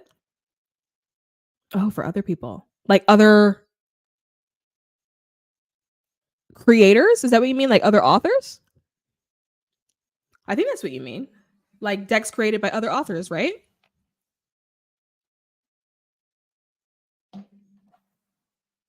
me see. My favorite personal deck is, I'm looking for it. I don't think it's in this room. It is a Rider-Waite deck. It was the first proper tarot deck that I got my hands on. Ooh, for other people. Oh, reading decks to use that I read for clients. Oh, so my personal deck and then my favorite. Okay, I gotcha. So my personal deck, it's a Rider-Waite deck. It's a yeah. It's the first one that I got. It was the first legitimate tarot deck that I got. That's mean. Legitimate's not mean. It was the first like tarot deck that I got. So I had gotten a deck prior to that. It wasn't based off of Rider-Waite. It was kind of one of those sort of author interpretation decks. Couldn't learn to read it to save my life. And it was a really frustrating process. I thought that maybe I just shouldn't read it. And then when I finally got my hands on a Rider-Waite deck and I realized that like that was the original deck, it was easy to start to learn how to read the deck. And so I've always just sort of kept it and I like it. And then it's my personal deck. Outside of that, if it's not a Rider-Waite deck, then I'm usually reading like believe his name is Shiro Marsetti, Italian guy. And he creates this kind of artwork. And so I have a few of his decks and I like them. And so I alternate between the two. Outside of that, when I'm reading for clients, I'm always using a Rider-Waite deck because it's just the easiest to interpret. I like the Rider-Waite deck because if your psychic ability fails to kick in or if you're not connecting with the person, you can usually still get the message with the Rider-Waite deck. I find that, at least for me personally, if I start using like a deck with like different interpretations and like art styles and I'm using it for a client, specifically someone that I haven't read for before, then I find that the messages aren't as reliable as I would like them to be. Whereas the Rider-Waite deck is always a fallback deck. The content is the same in all of them. It doesn't matter what edition that you have. The meaning is always the same in all of them. It doesn't matter. You don't have to worry about like the creator's interpretation and what they think the card means and then having that meaning play out in the card that you put down. I know that I can always like lean on the meanings if like something isn't right with like the connection or something like that. So I prefer that.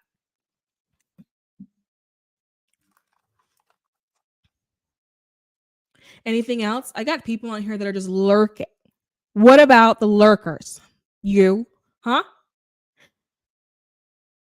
Could you at least like the thing if you're lurking here watching? Can you do that for me? That'd be nice. Can you at least like the video? Can you share it? Can you subscribe? Can you do something?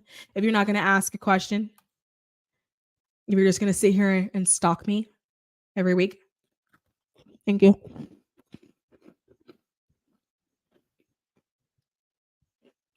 Hit me with it. You have a strange question. Let me hear it.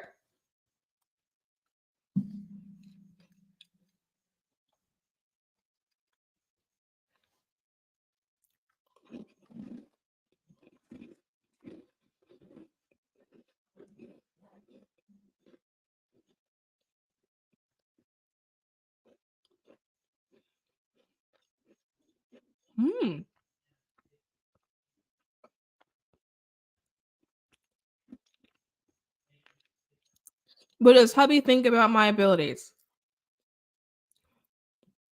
Nothing. He doesn't have any stronger opinions about it. He doesn't believe in psychics in general. And he's not into the whole spiritual thing in general. But when it comes to me, he's like, oh my God, you're right. So he believes me. So if you ask him, he'll say he believes his wife. That's what he'll say. That he doesn't believe like other people. And he believes the field as a whole has a lot of frauds in it. And so that makes him skeptical. So it's hard for him to trust what he's hearing because he doesn't know if people are trustworthy. So if you ask him, he'll say he believes his wife, but he doesn't go beyond that. And that's only because I think now he sees that I'm right about a lot of things. Whereas before we were married, he was like, oh, you're cute. Like, that's cute, honey. It was kind of that kind of thing. Whereas now if I wake up and I'm like, honey, I had a dream, he's like, what was it? It's kind of that thing. And then today was the first day I've heard someone say dragons are real. Is it possible? I think it is possible. I think it's very possible. I mean, it's not, we have to remember that a lot of these things, these ideas, these concepts exist in the collective and it's there for a reason. We also have to remember that the majority of things we can't see. I'm actually Googling, give me a minute. like the light spectrum and how much we can see. Like humans, how much can a human see? 1 second. How much can humans? Let's see. Is that it? No, that's it. That's not it. See. Okay, here we go. Okay. So out of the entire electromagnetic spectrum, humans can only see 0.0035% of it. 0.0035% of it. And you'll oftentimes hear a human say, well, I don't believe it because I didn't see it. How dumb. I was looking for a nicer word, but I didn't find it in time. How dumb is that? That like people say, well, if I can't see it, I don't believe it. And they only see 0.0035% of the entire spectrum. 0.0035%. Do you recognize the magnitude of what exists that cannot be seen by humans? How much? You're telling me that 99.0075% of everything we cannot see. 99.0075%. Is that math? I think that's math. 99.0075% of things humans do not have an ability to see. So, with that information, I want to throw it back to you. Is it possible that dragons are real? Is it possible that it exists in that 99% that we can't see?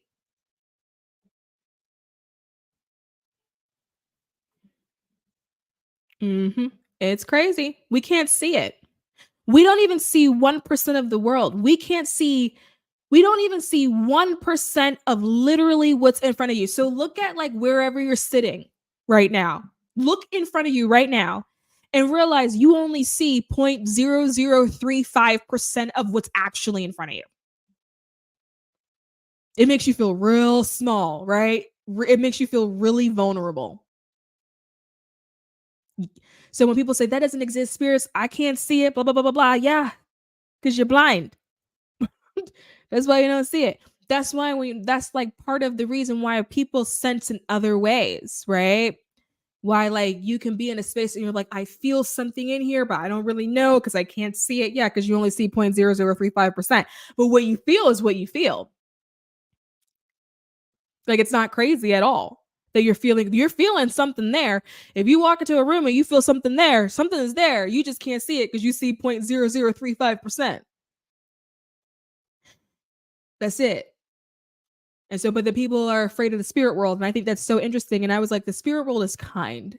Could you imagine that you can see none of it? You can see none of it and they be leaving you alone? But like humans, we're the apex predators somehow. We're blind. We don't see anything. And so I think when it comes to things like dragons, fairies, trolls, gnomes, things like that, I always first ask myself, is it possible that it's in that other 99%? It was perceived somewhere or wouldn't be everywhere.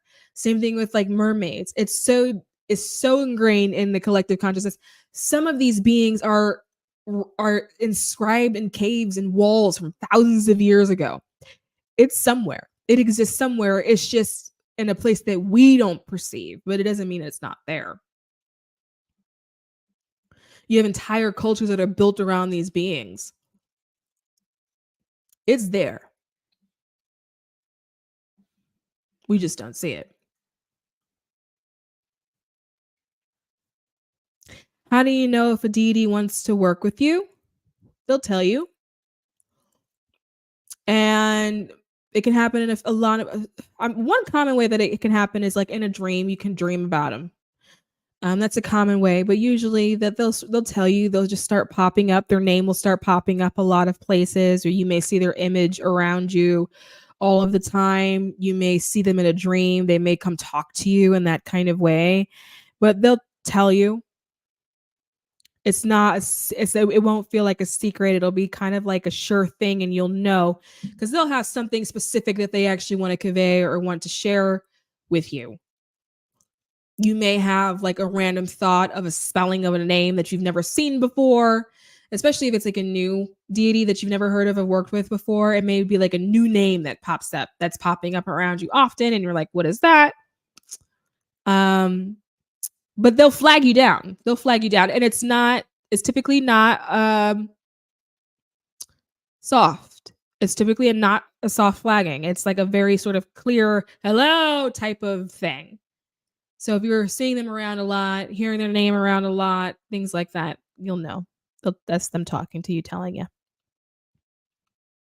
That blew my mind. It's crazy, right? That's what I always see. So it's really interesting, like, especially like being a psychic and people go, oh, I don't believe in psychics. I can't. And then, because for some reason, people equate a psychic and a ghost. They put those two things together. I don't believe in ghosts. And I'm like, I didn't say shit about a ghost, but all right, go off. But it's always really interesting when people do that. And I'm like, really? Of course you don't see it. You can't see anything. And it's really interesting. I find observing people writing things off that they can't see. Well, I didn't see it. It didn't happen. Well, that's the dumbest thing to say. That's, in my opinion, it's just so unwise. It's just so heavily unwise that people will write off whole ideas, whole concepts, things because they can't see it physically with their eyes. And then have the nerve to be wearing glasses. So you're telling me you don't even have 20/20 vision. So the 0.0035 that you can see, you don't even see clearly. But somehow, some way, that's the data you're relying on. All right, cool.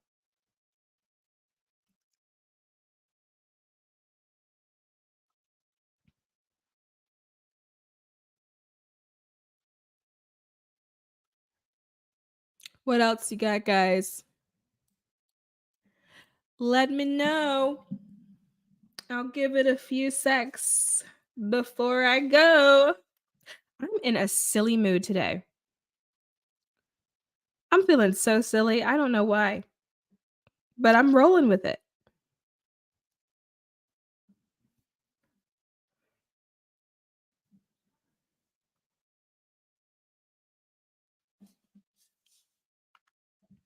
I feel like I'm going to have to download some Jeopardy music to play during times like this. Hit me. You got another good one? Hit me.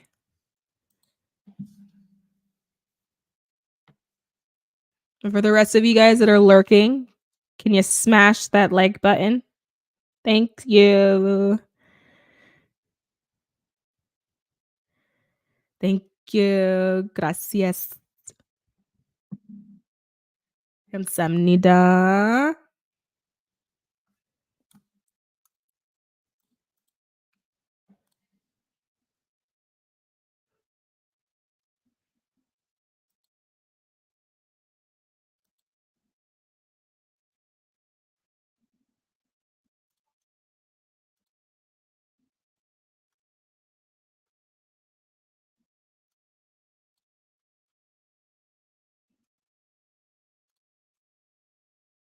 You still typing? Where's my shoe? I've lost my shoe.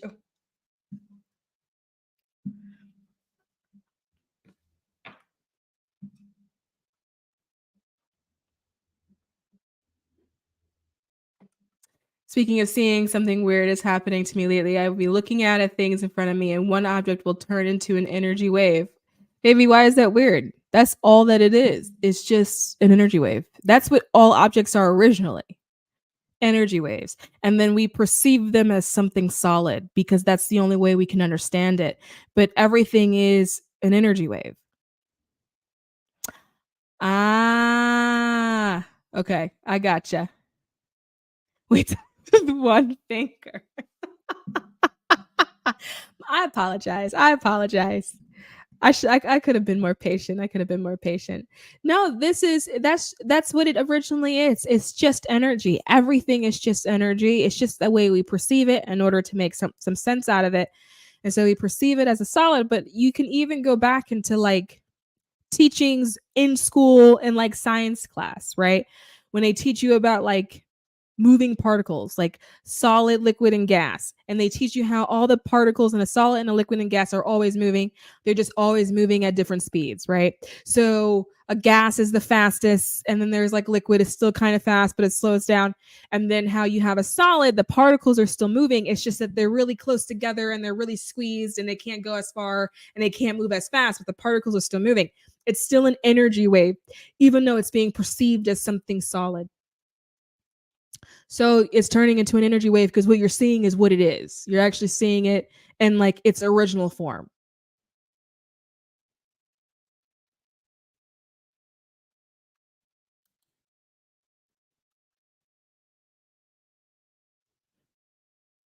I love a good wave. Occasionally that actually happens to me too. We're like, I'll just look up and things are a little wavy and I go, oh, that's cool. And then I go back to doing what I was doing.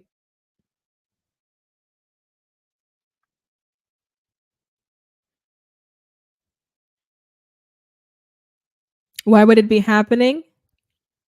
Because nothing is stagnant. Everything is moving all the time. Nothing is actually still. Nothing is actually a true solid. It's always moving. It's just your perception. You just have an ability to see it. It sounds like you're coming more so into your sight. And the more that you come into your sight, the more things you're going to be able to perceive. Remember, the original eye can only perceive 0.0035% of what's actually there. And so what's happening is that you're actually perceiving more of what's there. If we could perceive like 20%, right? Think about the amount of colors that would exist and how wavy things would actually be. And you would actually at that point be able to see like the structure of like a chair. You know, you'll be able to see its like geometric structure, things like that. It's just your sight. Your sight is expanding. You can just pick up on more things. And so you just have an ability to see something as its energetic form. My shower thought question of the day is relation real as I am related to a family member? The reason why I ask is that because if we are just energy and souls making contractual agreements, would family be considered a 3D concept? Ooh, that is a shower thought. I actually have never considered that. I have never considered that. My understanding is that family is a part of the larger soul family. And so that like there's like a soul group. Souls have a tendency to like they move or they interact with each other in groups. So like you'll have one lifetime when one person is the mother and one person is the daughter, then you'll have another lifetime where then like your sisters and things like that, and you sort of like operate in a group. My understanding is that it's not like stranger souls, for example. But then if you expand that and you go out, and this is where the rabbit hole starts, right? Then it becomes the question of, well, if we're all aspects of all that isn't technically we're all the same soul? And if we're all the same soul, then like, do you have a soul family or is it just one massive soul, right? And that I don't have a question for you yet. I do think the way society perceives a family is a 3D concept because I do think if you watch the animal kingdom and how the animal kingdom operates, the way they perceive family is very different. The way a lot of the animals in the animal kingdom perceive family is like shared resources. Do you have an ability to be a resource and share a resource? And then do I have an ability to be a resource to you and then share resources with you? And then those animals have a tendency to live in a family unit. That resource can be food and water. That resource can be protection. That resource can be like fighting off other animals and fighting off predators, right?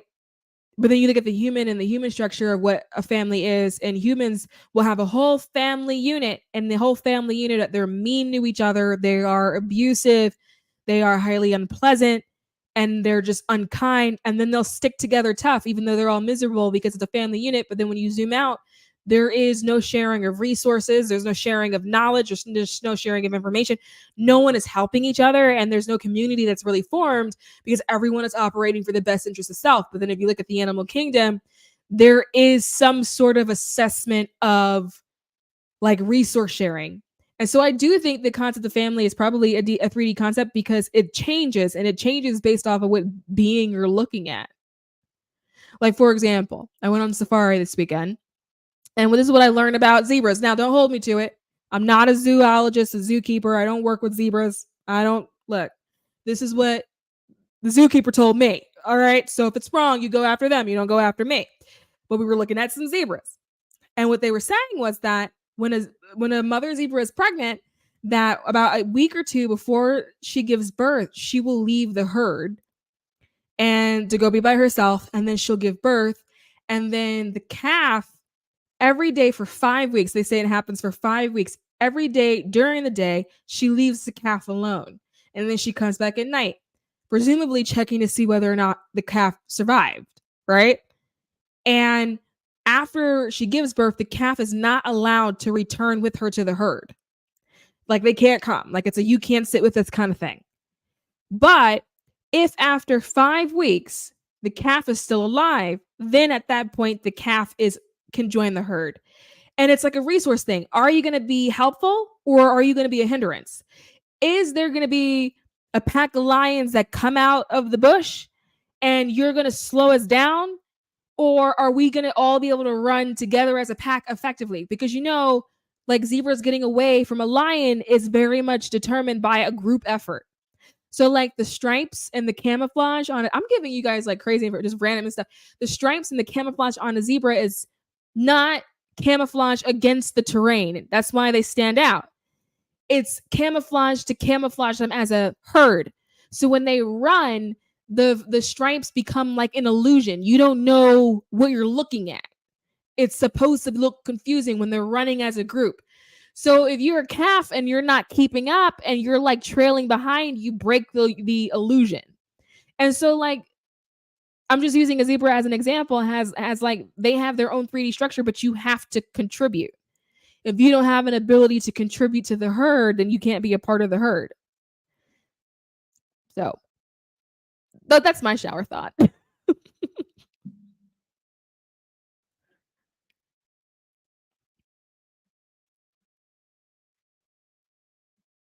Thinking about it now, friends would probably also be a 3D concept too. Like friendships. Because we have a lot of expectation for them. It's never just like, oh, that person is my friend. It's that person's my friend and they do this and they do that and they do this and they do that. Or you can't be my friend if you don't do that and you don't do this and you don't do that and you don't do this. I mean, look, I even just sat up here and was like, I'm not friends with you if you argue with me. Like, come on. Like, there's expectations.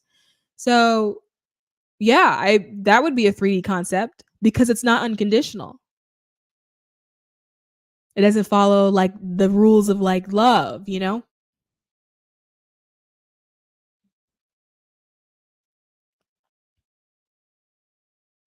Isn't that cool? It's super cool. I was like, okay, zebras, y'all are my new number one for the time being. It's super cool. But also, too, I think it's like the zebras have like an 80% mortality rate at the same time before 7 weeks old. So the ones that make it, but if you don't, you don't. And the majority of the calves die because of that reason. But it's also a good telling to know whether or not they're strong enough to join the herd, because if you're dying now, then that means you're going to hold the herd back, right? Like, more of us may die because you can't get it together.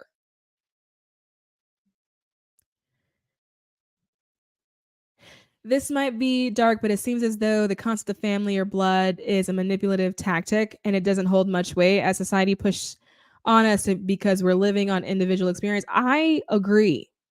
I don't think that is dark at all. I think it's a very manipulative tactic too, and I think it's a feeling, it's a way of keeping you close but then not losing you at the same time. Because it's like this false idea that like we need each other. Families see that all the time, like we really need each other. But then you'll be around people and you feel like you're being held back, or they hold you back, or every time you try to do something or do something new or accomplish something that no one has accomplished before, then they've got negative things to say about it. And so you need each other in order to go forward, but every time you try to spring forward, they pull you back. It's really interesting. I understand the concept to live out your journey, but that happens regardless. I agree. I actually definitely agree. The way I view family, and again, this is my own concept too, right? I think this is also a 3D concept. It just works for me. I view family as a springboard. I think your family, most likely because you probably incarnate with them a number of times, they are probably the most qualified souls to be your teacher, to show you what you do and you do not want. I think families, if you use them well, can be used as a springboard, because if you are around people that make you miserable, it shows you what you don't want to experience. If you're around with people that lift you up, then regardless, it's still a springboard to get you to where you're going. But I do think that families are springboards. They are the person holding the arrow, showing you where to go or where not to go, or what you want or what you don't want. And I think families are great for that. Like my whole life now is because of my family. And I don't speak to a lot of them, but my family was actually a springboard in the direction of knowing what I didn't want, knowing what I didn't want to experience. And so I use it as a springboard not to experience that. But there's a level of gratitude that I have for that process, because if a lot of them didn't go through what they went through that I find unpleasant, I wouldn't have known that, right? So like as a kid, I wouldn't have known like, oh, this is actually something I don't want. And it's possible that I may have gone down that path. And so they actually were monumental in showing me the direction to actually go in by watching the directions they chose and realizing that that wasn't really in alignment for me. And so I used my family dynamic as a springboard in order to go in the direction that I actually wanted to go in. I think people don't spring though. I think people stay stuck. Even though they know that maybe they should be moving, they don't move anywhere. And then they're like in a place where they're like, oh, this sucks and I feel kind of miserable, because they're not springing, they're not using the information they have and doing something with it. They may have this information that like they're not moving in a way that they want or moving as fast as they want to move because they're here for family, because they're like sitting in the energy and let it, instead of using that energy to like push them out of like a nest.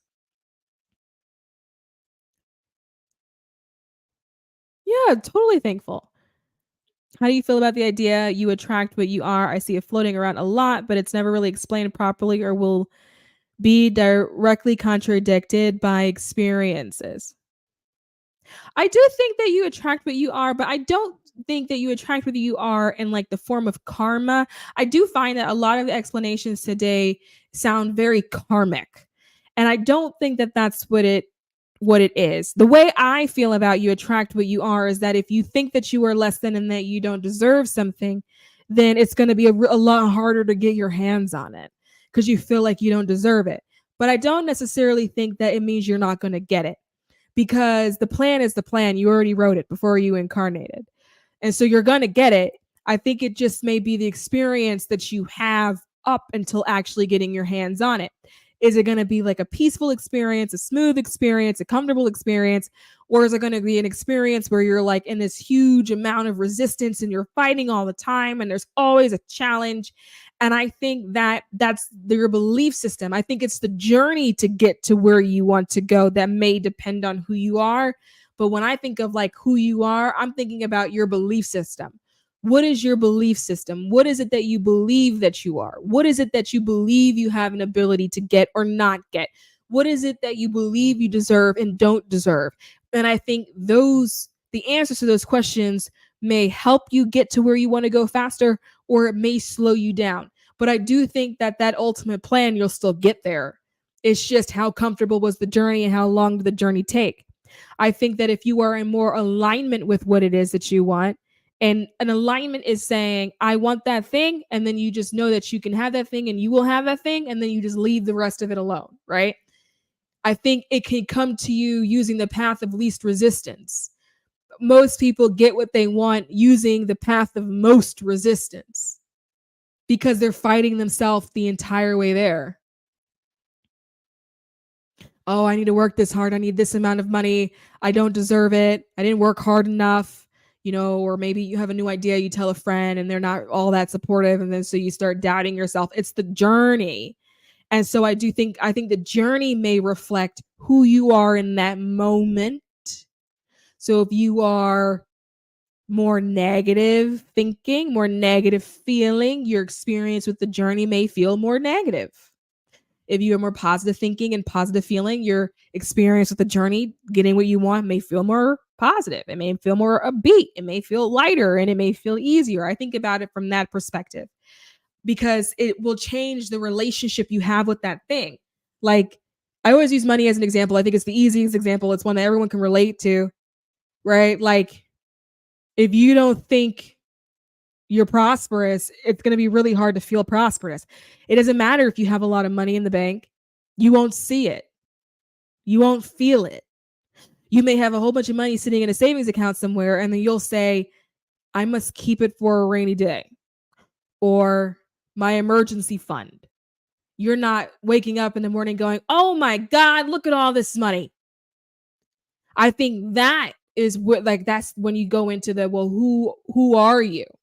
What is your belief system? If you're believing that, like, you don't have a lot of money, even though there's a lot sitting in the account because you need a rainy day fund, okay, that's your experience with it. Or are you looking at money like, yo, look at all these digits in my account, right?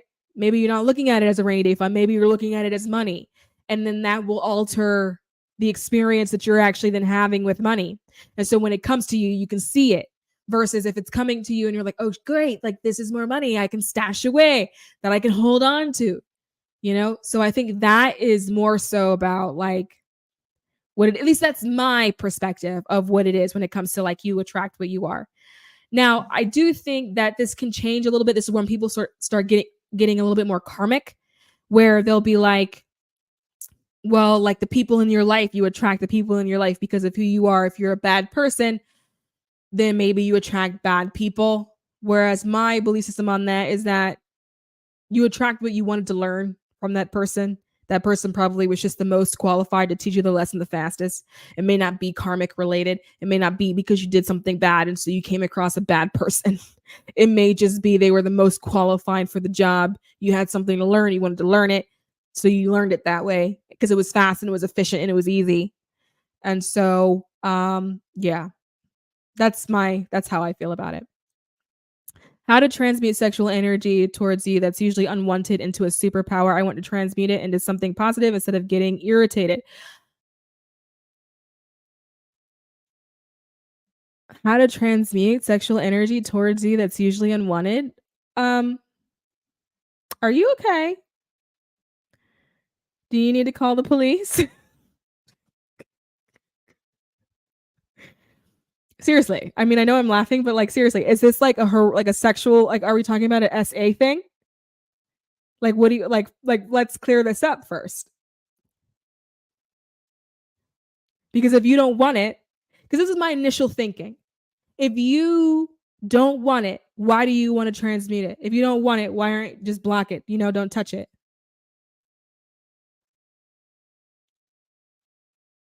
You're welcome, Haley. But Brie, if you don't want it, why do you feel the need to transmute it? Ah, okay. Just men always want to do me. Hey, go off, sis. Go off. Here's the thing. I mean, you may have to talk to someone that's like more of a priestess or like practices magic when it comes to this. They may have a better answer for you, to be quite honest with you. Because from the way I am, I don't want to transmute anything that comes from anyone I don't want anything to do with. Why? I feel like it's just too much work.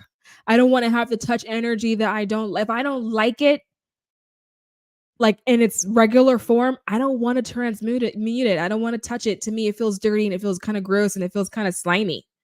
I don't like it. I don't want your sexual energy if I'm not feeling you like that. You know what I mean?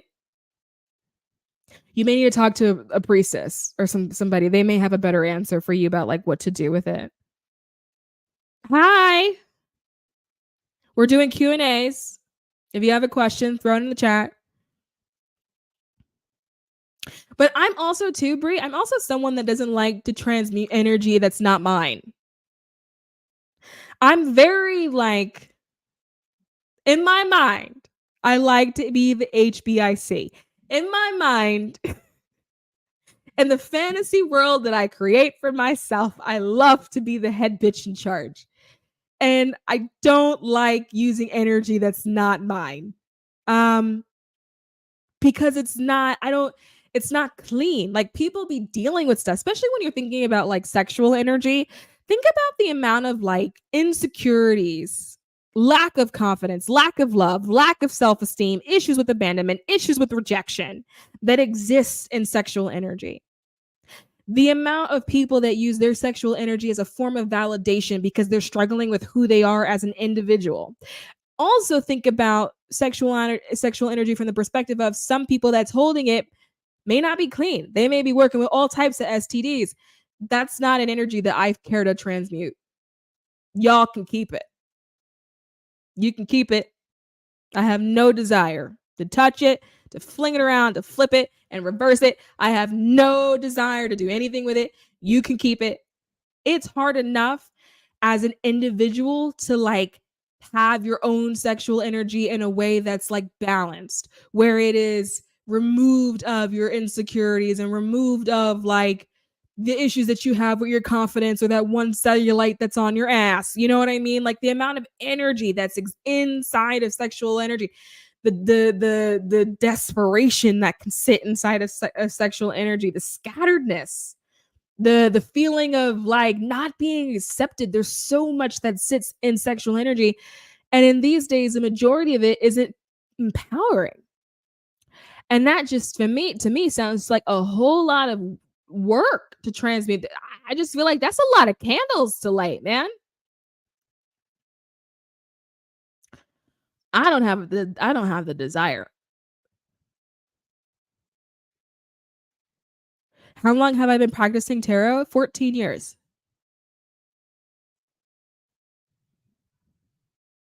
Who doesn't like to be the queen bee, right? Yeah. In my world. Like in my head. Like in my head, that's the role that I play. And the funniest thing is I don't play it. Like in real life, I'm very like I don't play it. But like in my head, that's the real that's going.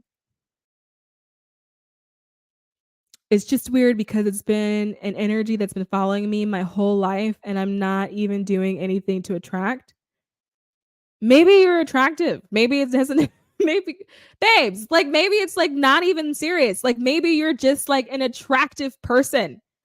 Maybe maybe you have a lot of sexual energy too. Didn't you say you were a Scorpio? Hold on. Who said that? Let me scroll up. Wait a minute. Didn't you tell me you were a Scorpio? You are a Scorpio. Stellium in the fourth house, Sun, Mars, and Pluto. You are a Scorpio and you're Pluto, your transformation planet, and you're sitting here talking about you don't know what's happening. Girl, stop it. Don't do that. Don't do that. Like you just have like sexual energy. And sexual energy too is usually a very transformational energy because it's raw and it's vulnerable. It's a vulnerable kind of energy. And that is where a lot of people have to do a lot of transforming, where you have to find yourself, where you have to like accept yourself, right? Like, no, you just have sexual energy. And there's like nothing wrong with that. You probably don't need to be transmitting other people's sexual energy. It's probably you. It's probably about figuring out how to balance out your own energy. Balance, especially with such heavy sexual energy, balancing out the feminine and in the masculine. Because it's probably weighing heavy in both. And then figuring out how you transmute your own energy, how you use your own energy, how you allow that energy to impact other people. And figuring out what you want to do with it. I don't think that it's about you transmuting others. I think it's yours. I think you have a whole lot of it. And I think what's happening is that it's your energy going outwards just because you have it and people picking up on it and then returning.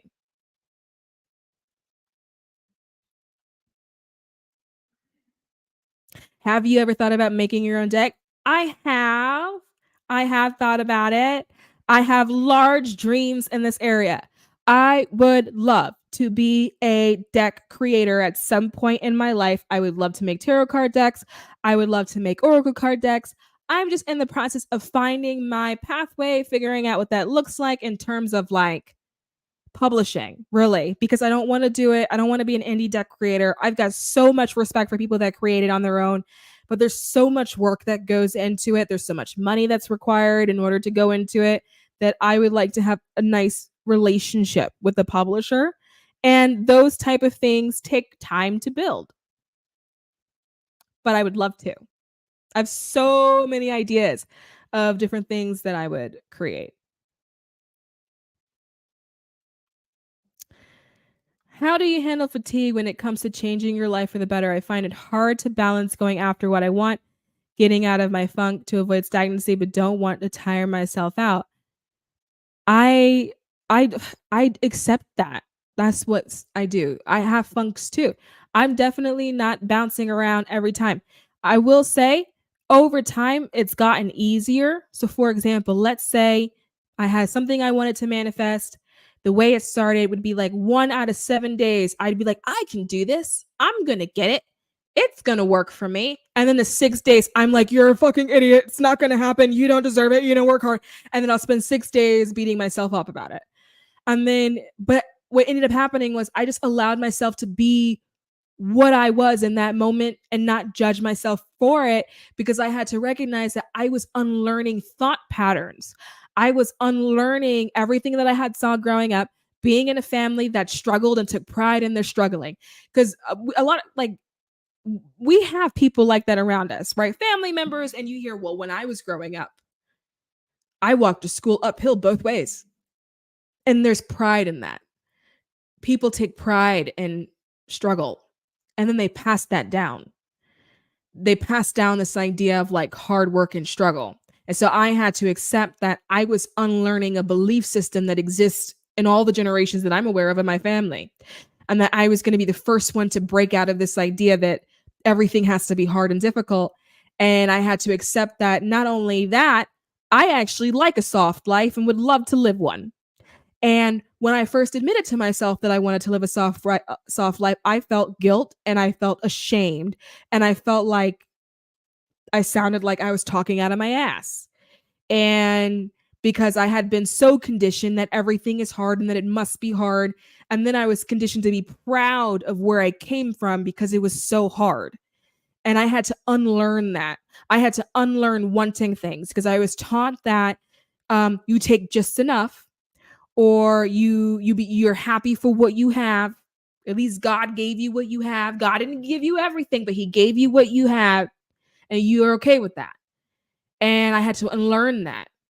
I had to like unlearn like wanting things. I had to, or like not wanting things. I had to unlearn like that money is the root of all evil, and that, people are selfish when they have a lot of money. I had to unlearn these things. And so while I was unlearning those things, it was difficult in the beginning pursuing things that I wanted to have because I was fighting with myself and I was burning out. And I would have one day where I was like, I can do it. And then one day where I was like, no, I can't. And I'm fighting generational belief systems that needed time to get cleared out. And so I just allowed myself to go through that process without judging it. And I allowed that time frame to take as long as it needed to take. Was it an hour? Sometimes it was an hour. Sometimes it was like a moment. I had an ice cream cone. I snapped out of it, right? Sometimes I sat in that space for a week. Sometimes it would be a month. I've sat in that space for a year before, where I spent a whole year doubting everything I said that I wanted to have for myself. And then it felt like I was backsliding. And then I got mad at myself for feeling like I was backsliding. It was about allowing myself to just exist in where I was at that moment, knowing that that doesn't mean that it cancels out what I'm getting because of desire. Because one thing about manifestation is once you want it, you want it. It's done. Just because you give up on yourself and you think you don't have it doesn't mean the desire goes away. It doesn't mean that just because you're going through a moment of self-consciousness that suddenly the desire, like that thing you want, gets canceled. It just means that you're working through something. And I had to allow myself to just work through things without judging myself for working through it and like be cool with that.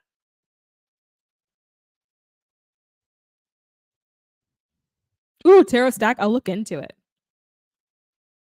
I'll look into it. Ideally, what I would have, it would just be like a deal. It would be like a publishing deal and a relationship with the publisher where we can just turn out deck after deck after beautiful deck and book after book after beautiful book. And then we can just like turn them out like that. Like a Colette Baron Reid, if you know her. Thank you. Thank you, guys. Anyway, it is late. I've rambled. It's 2 hours. And it's like time for me to go do something else in my life, because I'm not always on the internet. So I think I'm gonna go do that. I'm gonna go like live a little bit. You know what I mean? And by live, I mean like watch ASMR videos on YouTube. But that's fine.